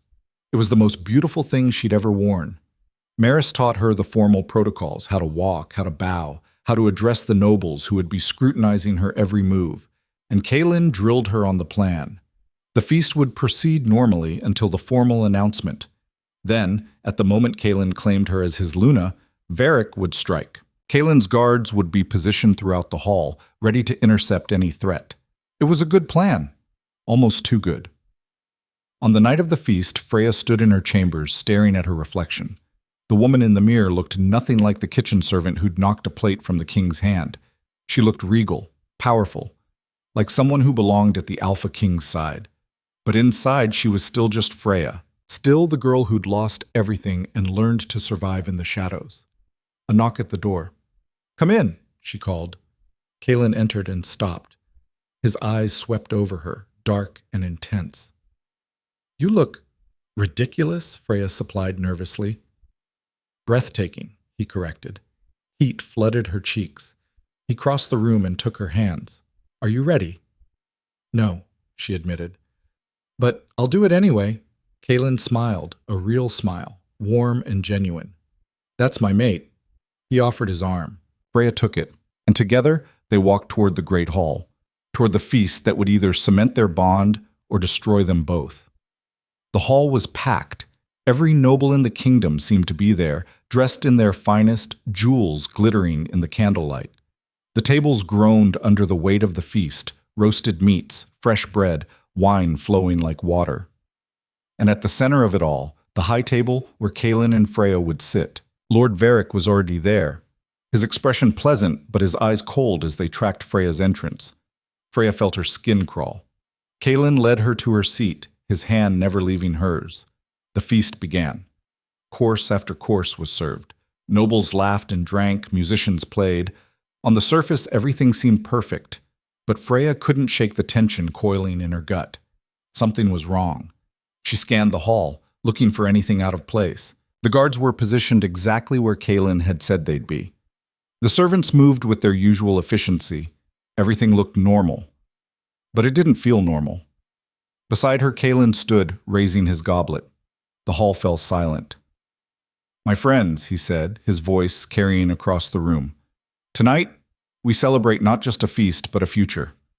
I have chosen my Luna, the woman who will stand beside me as we lead this kingdom into a new era of strength and prosperity." He turned to Freya, extending his hand. She rose, her heart pounding. This was it, the moment Varric had been waiting for. Kaelin took her hand and faced the crowd. "I present to you Freya Hale, my mate and your future queen." The hall erupted, some in applause, others in shocked whispers, and that was when Freya smelled it. Nightshade. Not in the food on the table, not in the wine, in the air itself. Her eyes went wide. "Kaelin," the windows shattered. Glass exploded inward as dozens of figures in black poured through, weapons drawn. Assassins. The hall descended into chaos. Nobles screamed and scattered. Guards drew their swords. The assassins moved with deadly precision, cutting down anyone in their path, and they were all converging on one target. Freya. Kaelin's roar shook the walls. He shifted partially, claws extending, and threw himself between Freya and the nearest attacker. But there were too many. One got through. Freya saw the blade coming and dove aside, but not fast enough. Pain exploded across her ribs. She hit the ground hard, blood soaking through her beautiful gown. And through the chaos, through the screaming and the clash of steel, she heard Varric's voice. "Take her alive! The king we can kill, but I want her alive!" Freya's vision swam. Hands grabbed her, yanking her to her feet. She fought, kicking and clawing, but she was weakening, the blood loss making her dizzy. "Freya!" Kaelin's anguished roar cut through the noise. She looked up just in time to see him fighting like a demon, trying to reach her. But 3 assassins blocked his path. And then everything went dark. Pain dragged Freya back to consciousness. Her ribs screamed with every breath. Her head throbbed where it had struck something hard. The metallic taste of blood filled her mouth. She kept her eyes closed, listening, assessing. Footsteps. Multiple sets. The crackle of torches. Stone walls. She could smell the dampness. Feel the cold seeping through her torn gown. A dungeon, or somewhere beneath the castle. Is she awake? A woman's voice, cold, familiar, serious. Not yet, my lady. A man's response, gruff and disinterested. Good. Lord Varric wants her conscious when he arrives. He has questions. Freya's mind raced even as she fought to keep her breathing steady and slow. Cerys was supposed to be in the dungeons. How had she gotten free? And more importantly, where was Kaelin, the bond? She reached for it instinctively, that thread connecting her to the Alpha King. It was there. Faint, strained, but alive. Which meant Kaelin was alive too. Relief flooded through her, followed immediately by fear. If he was alive, but she could barely feel him, he was either unconscious or very, very far away. The king? Cerys asked. Subdued. 3 of our best are keeping him contained in the East Tower. The drug we use should keep him weak for another few hours. Freya's blood ran cold. They drugged Kaelin. That's why the bond felt so distant. And the castle? Under our control. Varric's men have secured all the main halls. The loyalists are either captured or dead. It's done. No. No, it couldn't be done. There had to be guards still fighting. Had to be someone. What about the Omega's little friend? The servant girl who testified? Lila.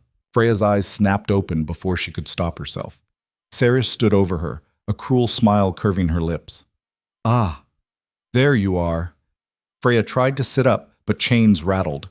Her wrists were shackled to the wall behind her, the iron biting into her skin. Don't bother, Cerys said. Those chains are reinforced. Even an Alpha would have trouble breaking them. An Omega? She laughed. Impossible. Freya glared at her. Where's Lila? The servant? Cerys shrugged. Dead, probably. We rounded up everyone who helped you. They'll all be executed at dawn as traitors. They didn't do anything. They defied Lord Varric, Cerys said coldly. That's crime enough. Freya's rage burned through the pain. Kaelin will kill you for this.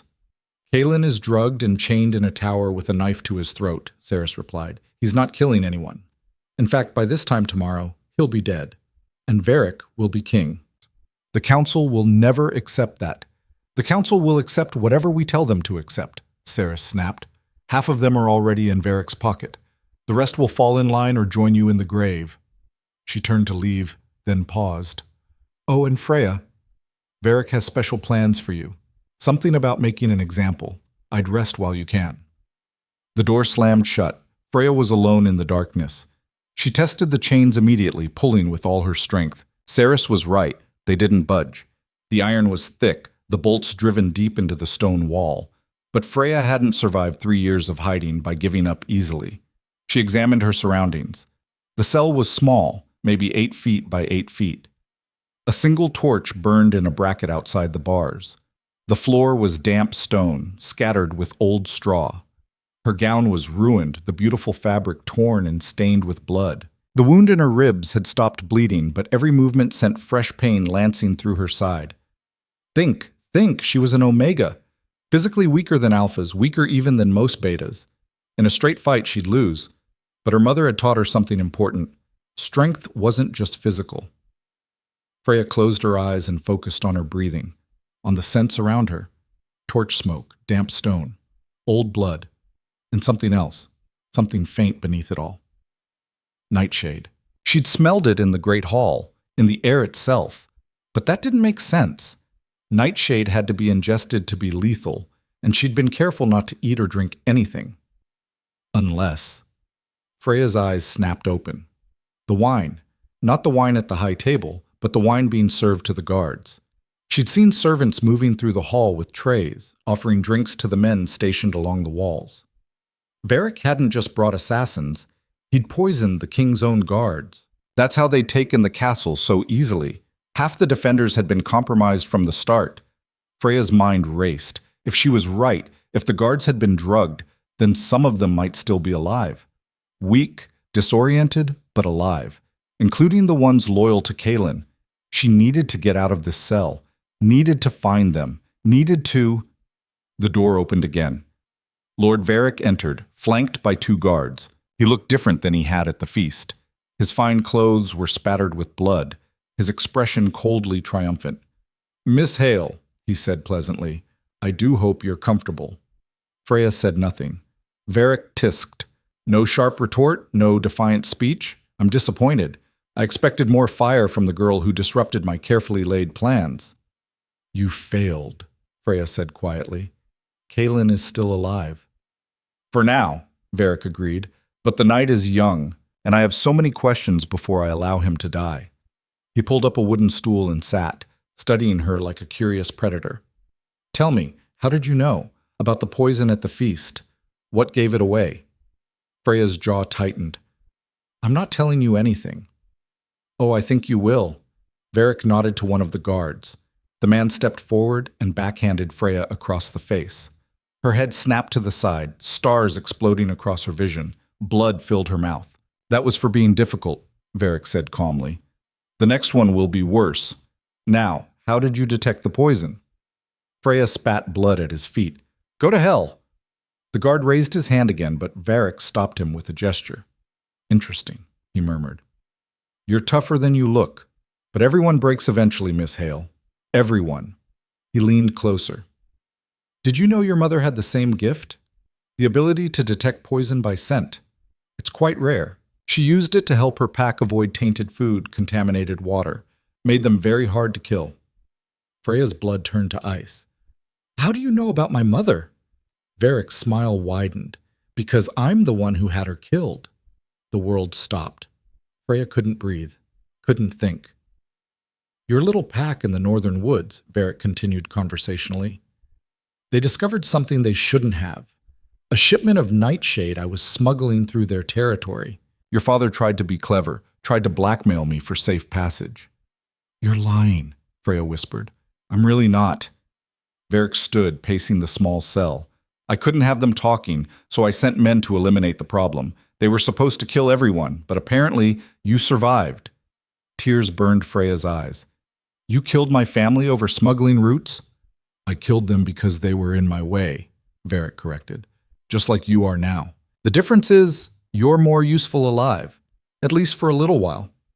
What do you want from me?" "I want you to watch," Varric said simply. "When I execute Kaelin at dawn, I want you in the courtyard. I want you to see what happens to people who stand against me. And then, when you're broken and hopeless, I'll kill you too, publicly. A traitor's death." He moved toward the door, then paused. "Oh, and Miss Hale, your little friend Lila? She's in the cell next to yours. I thought you might like to hear each other scream." The door slammed shut. Freya sat in the darkness, chains cutting into her wrists, her family's murderer walking free. And something inside her snapped. Not broke. Snapped into place. Varric thought she was weak. Thought she was helpless. Thought being an Omega made her prey. He was wrong. Freya closed her eyes and reached for the bond. It was faint, so faint she could barely sense it. But it was there. "Kaelin, I'm coming." She didn't know if he could hear her, didn't know if the bond worked that way, but she had to try. Then she turned her attention to the chains. They were iron, strong, but iron had weaknesses. Freya had spent 3 years working in kitchens. She knew about heat and cold, about how metal expanded and contracted. The torch outside her cell burned steadily. If she could reach it, no, too far. The chains wouldn't extend that far. But fire needed fuel, and her gown, beautiful as it was made of fabric. Freya tore a strip from her skirt with her teeth, then another, and another. She braided them together, creating a makeshift rope about 4 feet long. Her fingers were clumsy, shaking with cold and pain, but she didn't stop. When she had enough length, she wrapped one end around her wrist and threw the other end toward the torch. It fell short. She tried again, and again. On the 7th try, the fabric caught on the torch bracket. Freya pulled carefully, slowly, angling the torch toward her cell. It tilted, fell. The torch clattered to the stone floor just outside her cell bars, still burning. Freya's heart raced. The guards would have heard that. She had maybe 30 seconds before someone came to investigate.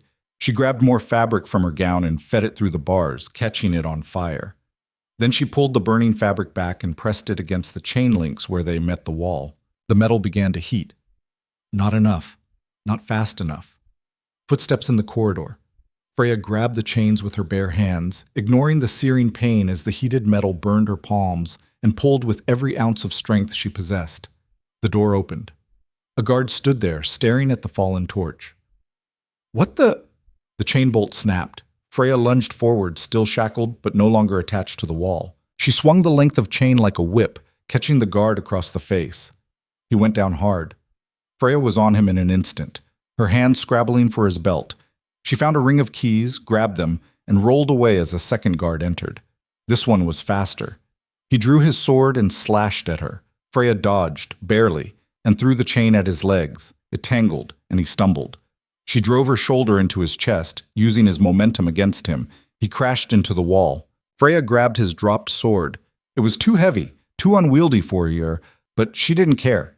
She brought the pommel down on the back of his head. He collapsed. She stood there, breathing hard, her burned hands screaming in pain, but she was free. Freya tried 3 keys before she found the one that unlocked her shackles. They fell away, leaving bloody welts on her wrists. Then she moved to the next cell. "Lila?" she called softly. "Freya?" The voice was weak, terrified. "Is that you? Hold on, I'm getting you out." The same key worked on Lila's cell. The girl stumbled out, her face bruised, her dress torn. But she was alive. "Can you walk?" Freya asked. Lila nodded. "What's the plan?" "We find the other prisoners, we free them, and then we take back this castle." Lila's eyes widened. "There are only 2 of us." "There are 2 of us right now," Freya corrected. "But Varric said he rounded up everyone loyal to Kaelin. That means there are more prisoners, and some of them are going to be fighters."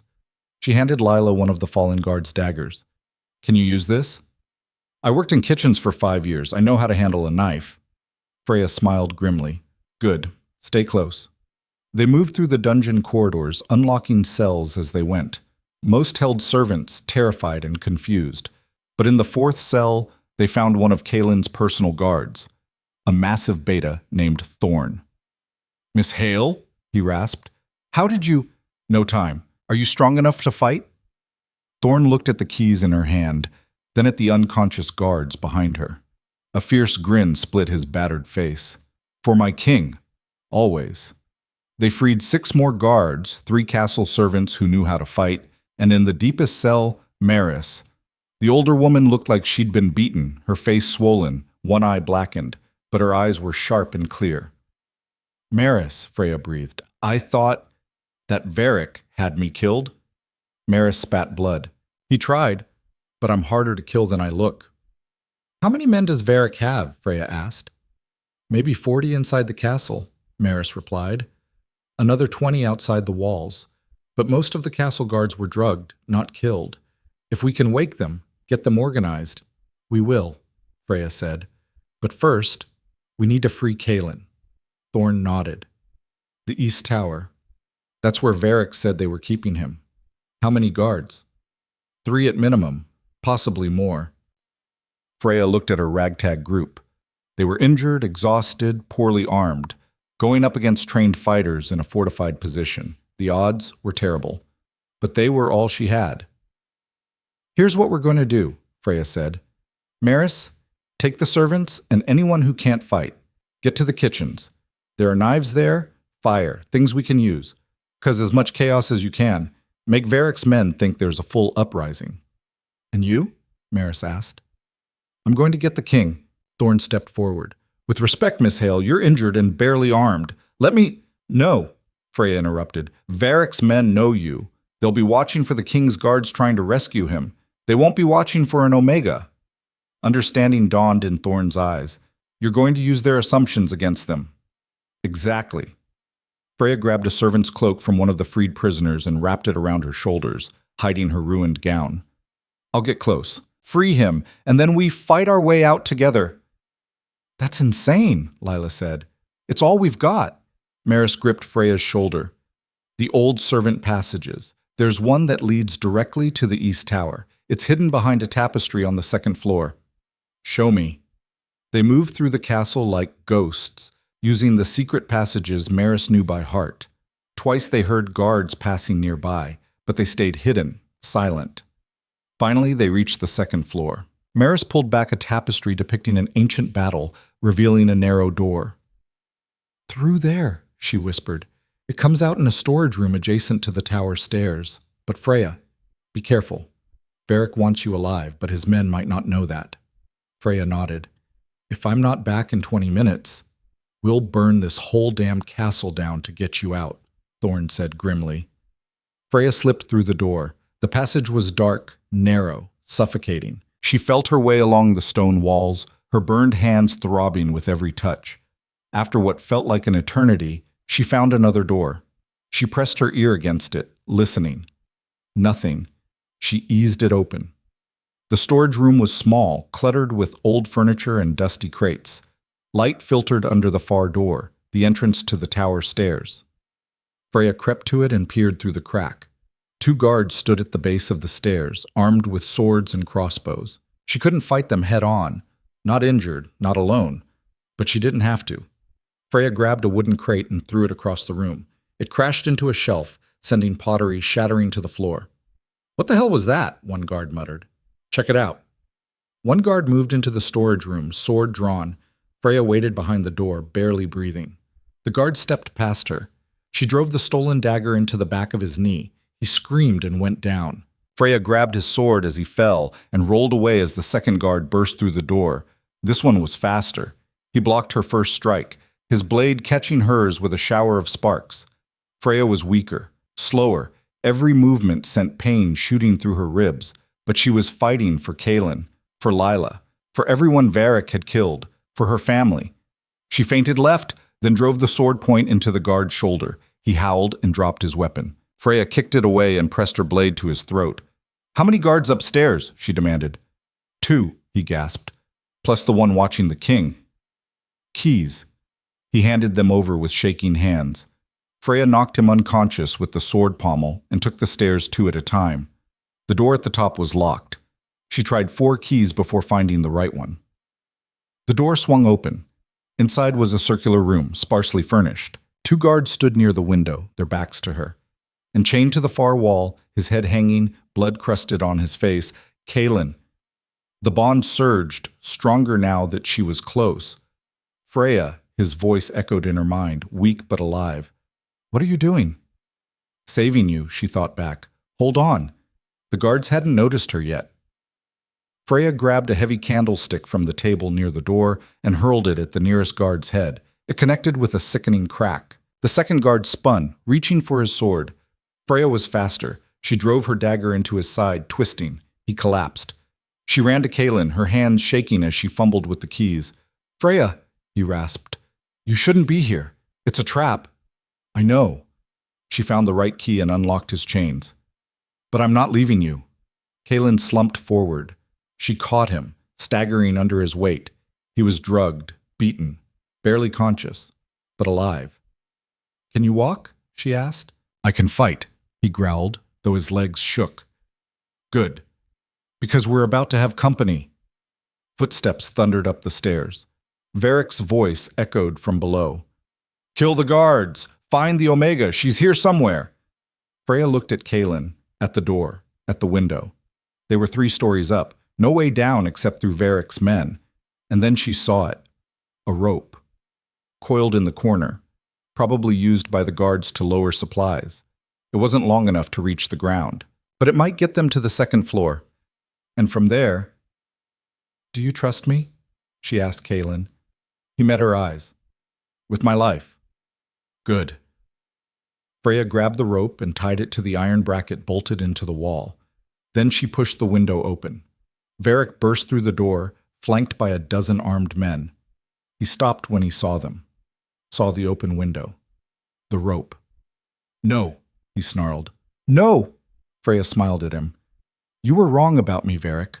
I'm not just an Omega. I'm the Alpha King's mate, and you're going to regret ever laying a hand on my family."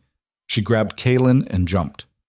They fell, the rope burning through her already injured hands. But she held on, slowing their descent just enough. They hit the second-floor balcony hard. Freya's knees buckled. Kaelin's weight drove them both to the stone, but they were alive. and from somewhere below, Freya heard Maris's war cry as the servants' rebellion exploded through the castle. Kalen pushed himself up on shaking arms. The drug was wearing off. She could feel it through the bond. His eyes were clearing, gaining focus, gaining fury. "You came for me," he said hoarsely. "Always," Freya replied. He pulled her into a fierce kiss. "Then let's finish this." Together, they stood. And as Varric's men poured down the stairs after them, the Alpha King of Valcrest roared his challenge, and the Omega who'd saved his life stood at his side, ready to fight for their future. Kalen's roar shook the castle walls. The sound was primal, inhuman, a challenge that echoed through every corridor, every chamber, announcing to everyone within hearing that the Alpha King was free and hunting. Freya felt the bond surge with his rage, his power flooding back as the drugs burned out of his system. His eyes blazed gold, his canines lengthening, claws extending. "Get behind me," he growled. "No," Freya said, gripping her stolen sword tighter. "We fight together." He looked at her. This Omega in a torn gown, covered in blood and burns, standing her ground with a weapon she could barely lift. And he smiled, fierce and feral. "Together then." Varric's men hit them like a wave. Kalen met them head-on, a blur of claws and fury. He tore through the first two guards before they could even raise their swords. The third managed to land a blow, but Kalen barely seemed to notice, driving his fist through the man's chest plate. Freya stayed at his back, using the sword to parry and deflect. She wasn't strong enough to overpower these trained fighters, but she'd learned in the kitchens how to use momentum, how to redirect force. A guard lunged at her. She sidestepped and drove her blade into his exposed side. Another came from her left. She dropped low, sweeping his legs, then brought the pommel down on his skull as he fell. "The balcony!" Kalen shouted. "We need to get down to the main floor." They fought their way to the railing. Below, chaos had erupted. Maris's group had set fire to the tapestries in the great hall, smoke billowing through the corridors. Servants fought guards with kitchen knives and makeshift weapons. Thorn and the freed soldiers had armed themselves from the fallen and were pushing toward the throne room. Varric's carefully orchestrated coup was falling apart, but the man himself was nowhere to be seen. "There," Freya pointed. The servants stare. "We can—" An arrow whistled past her ear. She spun. 4 crossbowmen had taken position at the far end of the corridor. "Down!" Kalen grabbed her and dove as another volley flew. They hit the ground hard, arrows clattering against the stone where they'd been standing. "We're pinned," Freya gasped. Kalen's eyes scanned the corridor, calculating. The crossbowmen were reloading. They had maybe 10 seconds. "Can you climb?" he asked. Freya looked at him like he was insane. "What?" "The chandelier." He pointed at the massive iron fixture suspended from the ceiling. "It'll get us over them." "That's—" Freya saw the crossbowmen raising their weapons again. "Our only option. Let's go." Kalen grabbed her around the waist and leaped. His fingers caught the chandelier chain. The fixture swung violently, candles scattering, hot wax raining down. Arrows sliced through the air beneath them. "Hold on!" Kalen swung them forward, once, twice, building momentum. On the third swing, he released. They flew through the air, crashing into the crossbowmen before they could reload. Freya rolled to her feet, her sword already moving.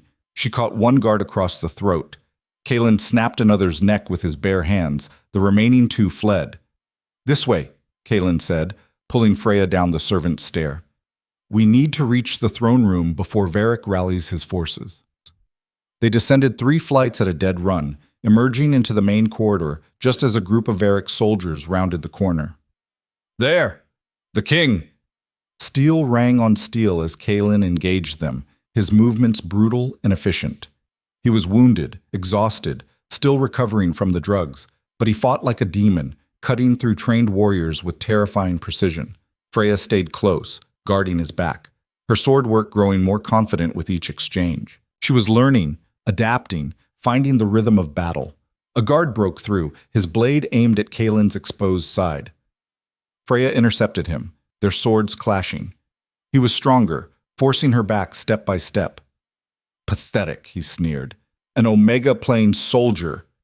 Freya dropped her guard deliberately, letting him overextend. Then she drove her knee into his groin with everything she had. He doubled over, gasping. She brought her sword pommel down on the back of his head. Never underestimate an Omega, she said to his unconscious form. Kalen dispatched the last guard and turned to her, breathing hard.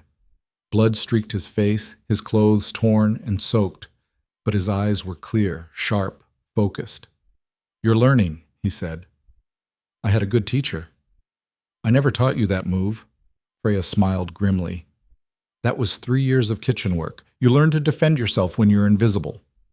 A massive explosion rocked the castle. They both stumbled. Smoke and debris rained from above. "What was that?" Freya coughed. "The armory." Kalen's expression darkened. "Varric's trying to destroy the evidence. Burn it all down rather than face justice. Then we stop him. Now!" They ran. The throne room doors stood open, smoke pouring out. Inside, fires burned along the walls. The beautiful tapestries that had hung there for generations were ash. The ancient stone was cracking from the heat. And in the center of it all, standing before the throne, stood Lord Varric.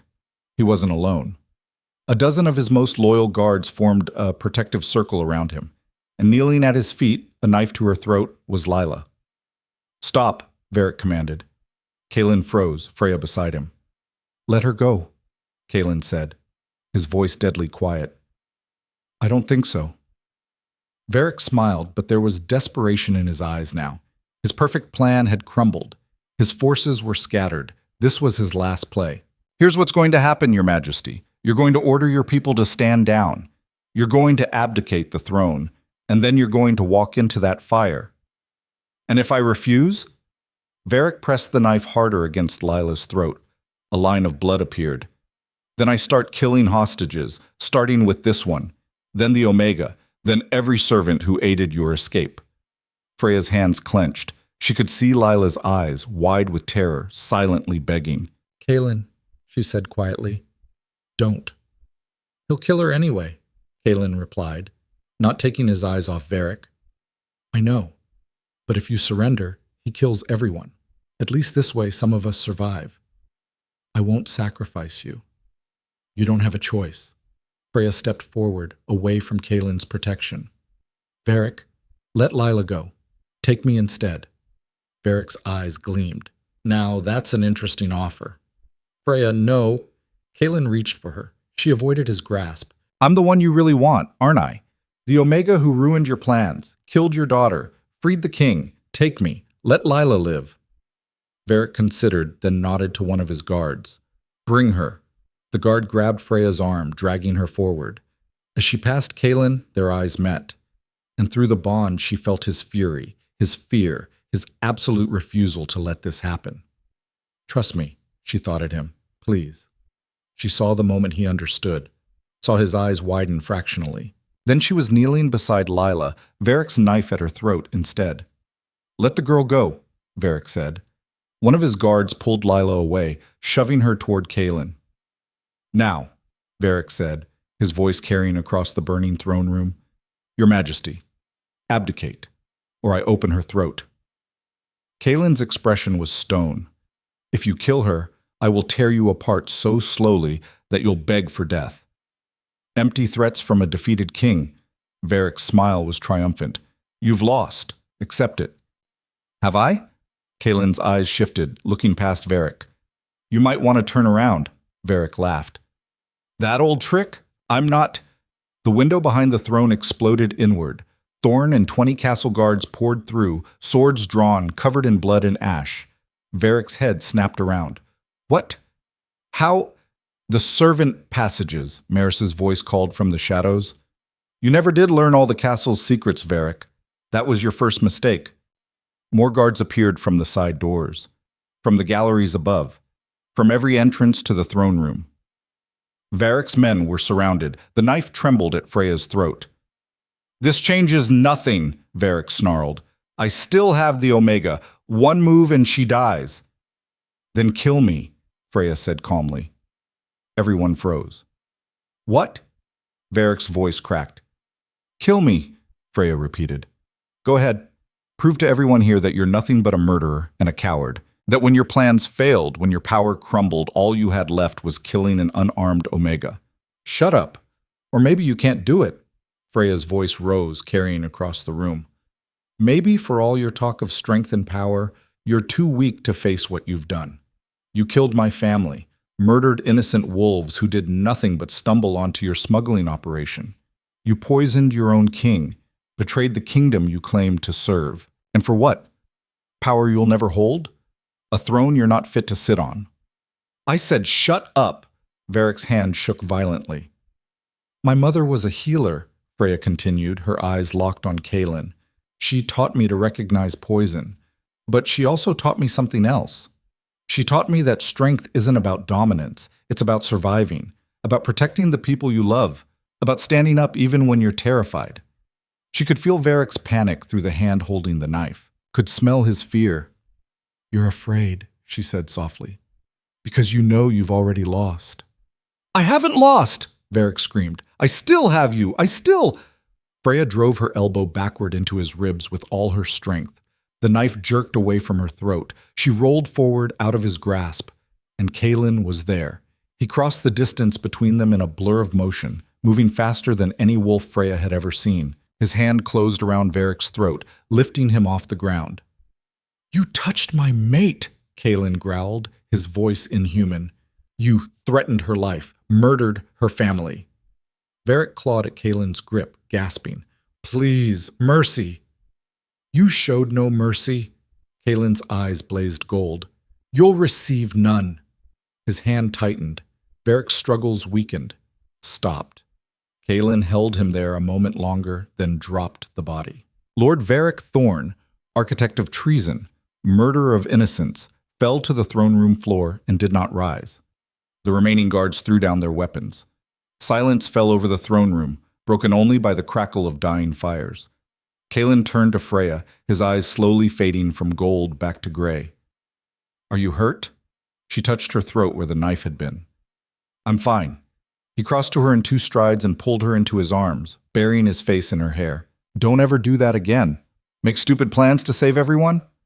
Offer yourself as a hostage. Freya pulled back to look at him. Would you have done differently? Kaelin's jaw worked. Then, quietly, no. Then we're even. Around them, the castle guards were securing Varric's remaining men. Thorn approached, his face grim but satisfied. Your Majesty, the castle is secure. We've captured or killed all of Varric's forces. The fires are being contained. Casualties? Kaelin asked. 12 guards dead, 20 wounded. Most of the servants who fought survived. Thorn's expression softened slightly. Thanks to Miss Hale's warning about the poisoned wine, we knew to check the fallen guards. Half of them were just drugged. They're recovering. Freya felt relief wash through her. And Maris? Alive. Organizing the cleanup. Thorn grinned. She's terrifying when she's angry. What about the council? Kaelin asked. The nobles?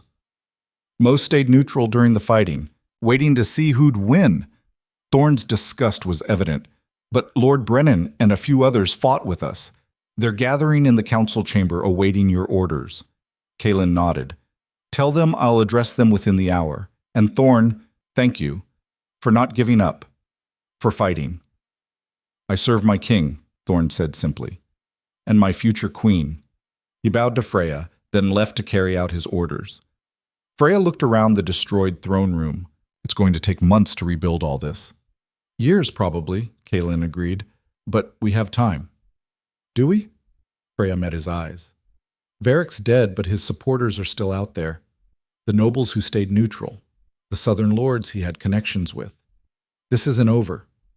No, Kaelin said, but the worst is behind us, and we face what's ahead together. He took her hand, his thumb brushing over the burns on her palm. You saved my life. Again. You saved mine first. Then I suppose we'll just have to keep saving each other. Freya smiled. I can live with that. The council meeting was tense. Nobles who'd stayed hidden during the fighting now emerged full of questions and demands. Some wanted explanations. Others wanted assurances. A few brave souls suggested that perhaps the king should have handled the Varric situation more delicately. Kaelin listened to it all with barely concealed fury. Finally, he stood. Enough. The room fell silent.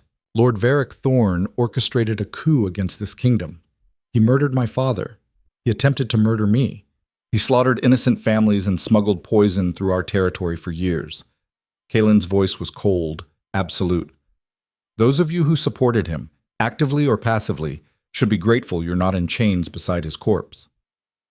Several nobles shifted uncomfortably.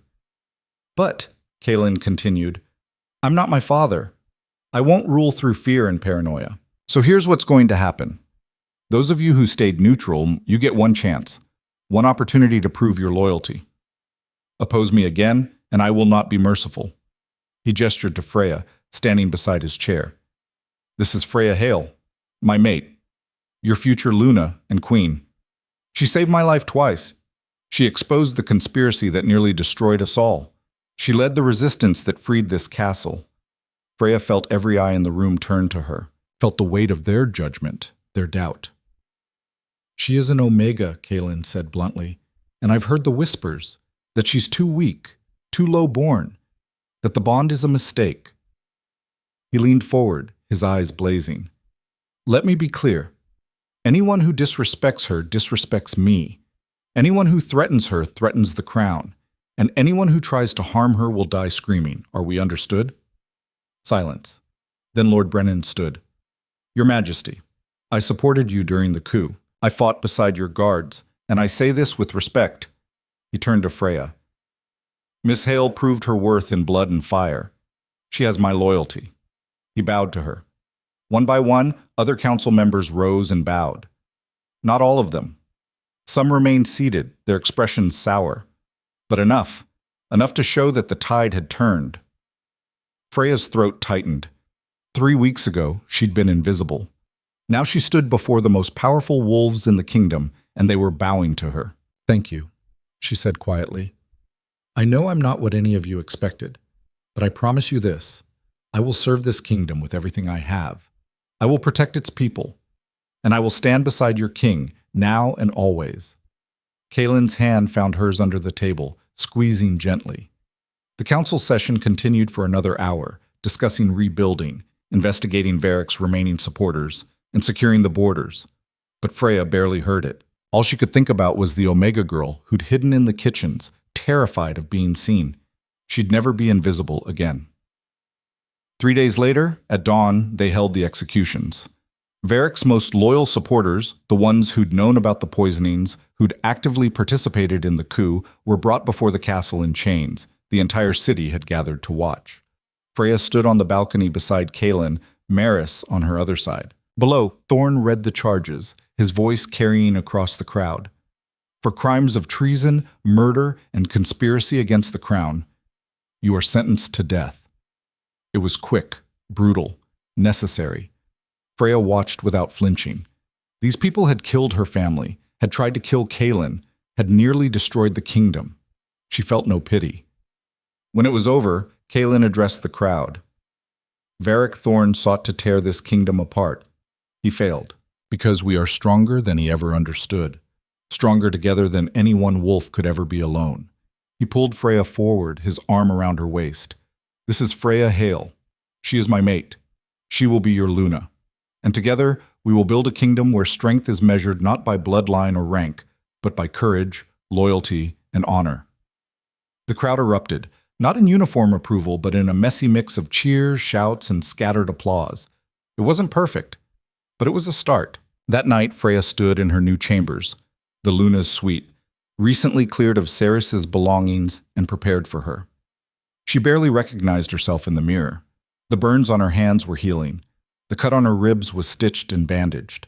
She wore a simple dress, nothing like the elaborate gowns the nobles preferred. She still looked like herself, but different, changed. A knock at the door. Come in, she called. Kaelin entered carrying 2 goblets of wine. I thought you might need this. Is it poisoned? Freya asked, only half joking. I tested it myself. He handed her a glass. 2 surviving impossible odds. To surviving, Freya echoed, taking a sip. They stood in comfortable silence for a moment. Then Kaelin said, I found something in Varric's papers about your family. Freya's breath caught. What? A ledger, recording the payment he made to the mercenaries who attacked your pack. Kalen's expression was grave. And the reason he ordered it? He said they discovered his smuggling operation. That was part of it. But there was more. Kalen pulled out a folded document. Your father didn't try to blackmail Varric. He tried to report him to the crown. He wrote to my father describing the poison shipments, the corruption in the northern territories. Freya's hands trembled as she took the paper. It was a letter, her father's handwriting achingly familiar. Your Majesty, I write to you with grave concerns about activities in the northern territories. My father never received this letter, Kalen said quietly. Varric intercepted it, and then he sent men to make sure your father could never write another. Tears burned Freya's eyes. They died trying to do the right thing. They died as heroes, Kalen corrected. And because of what they tried to expose, because you survived and carried your mother's gift, we stopped Varric before he could do even more damage. It doesn't bring them back. No, but it means their deaths weren't meaningless. Kalen pulled her into his arms. And it means you honored them by surviving, by fighting, by refusing to stay hidden. Freya buried her face in his chest, finally letting the tears fall. She'd spent 3 years running from grief, 3 years hiding from the pain. But now, in the safety of Kalen's arms, she finally let herself mourn. And when the tears stopped, when she pulled back and looked up at him, she felt lighter, like a weight she'd been carrying had finally lifted. Thank you, she whispered. For what? For seeing me, when everyone else looked right through me. Kalen cupped her face, his thumb brushing away her tears. I'll always see you, Freya. Always. He kissed her, soft and gentle, and the bond between them blazed bright and certain. When they finally pulled apart, Kalen said, I have something else for you. He pulled a small box from his pocket and opened it. Inside was a ring, simple silver, set with a deep blue stone. It was my mother's, Kalen said. She gave it to my father when they were bonded. He kept it after she died, said it reminded him what love should look like. Freya's breath caught. Kalen, I can't. Yes, you can. He took the ring out and slid it onto her finger. You're my mate, Freya. My Luna. The woman who saved my life and changed my kingdom, and I want everyone to know it. The ring fit perfectly. Freya looked at it, then at Kalen, and felt her heart swell with something too big for words. I love you, she said. I don't know when it happened, but I do. Kalen smiled, a real smile, warm and unguarded. I love you too, even though you're stubborn and reckless and you knocked out my guards. Especially because I knocked out your guards, Freya corrected. He laughed. Actually laughed. And in that moment, Freya realized something. She'd spent 3 years surviving, hiding, waiting for her life to start again. But it had already started, the moment she'd smelled poison in that kitchen. The moment she'd chosen to speak instead of staying silent. The moment she'd decided that surviving wasn't enough, she wanted to live. 2 months later, they held the Luna ceremony. The Great Hall had been rebuilt, more beautiful than before. New tapestries hung on the walls depicting not ancient battles but scenes of unity, wolves of all ranks working together, building, healing. Freya walked down the aisle in a gown of midnight blue and silver, her head high, her steps sure. Lila walked beside her carrying the ceremonial crown, a simple circlet of silver, no jewels, no ostentation, just strength and simplicity. At the end of the aisle, Kalen waited, dressed in the formal regalia of the Alpha King. When Freya reached him, he took her hands. Freya, hail, he said, his voice carrying across the hall. Do you swear to protect this kingdom, to serve its people, to stand beside me in times of peace and war? I do, Freya said clearly. Then by the power vested in me as Alpha King, I name you Luna of Valcrest, Queen of the Northern Territories, my mate and my equal. He placed the crown on her head. The hall erupted in applause, genuine this time, not forced or fearful. And as Kalen pulled her into his arms and kissed her before the entire kingdom, Freya felt something she hadn't felt in 3 years. Home. Not a place, not a building, but a feeling, a belonging, a purpose. She was Freya Hale, once invisible, once broken, now Luna, now queen, and she would spend the rest of her life proving that strength came in all forms, even in an Omega who refused to stay silent. In the months that followed, Freya transformed the kingdom. She established a council of advisors drawn from all ranks, alphas, betas, omegas, even servants. She created safe houses for wolves fleeing abuse or persecution. She worked with Maris to train other wolves in her mother's healing arts, preserving the knowledge that had nearly died with her family. And she hunted down every last thread of Varric's conspiracy, ensuring that no one else would die for his ambition. The kingdom changed, slowly, not without resistance, but it changed, because Freya Hale, the Omega who'd saved a king's life, refused to accept that strength looked only one way. And standing beside her, supporting her, loving her, was Kaelin, the king who'd learned that sometimes the strongest wolves were the ones no one saw coming. Together, they built something new. Not perfect, but better. A kingdom where even the invisible could be seen, where even the forgotten could be remembered, where even an Omega could change the fate of kings. And 3 years after that terrible night in the kitchens, Freya stood on the castle balcony at dawn, Kaelin's arms around her, and looked out over the kingdom they'd fought so hard to protect. "Any regrets?" Kaelin asked softly. Freya thought about the scared girl in the kitchen, the one who'd wanted to stay hidden, stay safe. Then she thought about everything that had happened since. The pain, the fear, the battles, the love, the purpose, the life she'd built from ashes. "Not a single one," she said. And she meant it. Because some stories don't start with destiny or prophecy or grand designs. Sometimes they start with one choice, one moment of courage, one person refusing to stay silent when silence was safer. Freya Hale had been invisible, but she'd chosen to be seen, and in that choice she'd changed everything.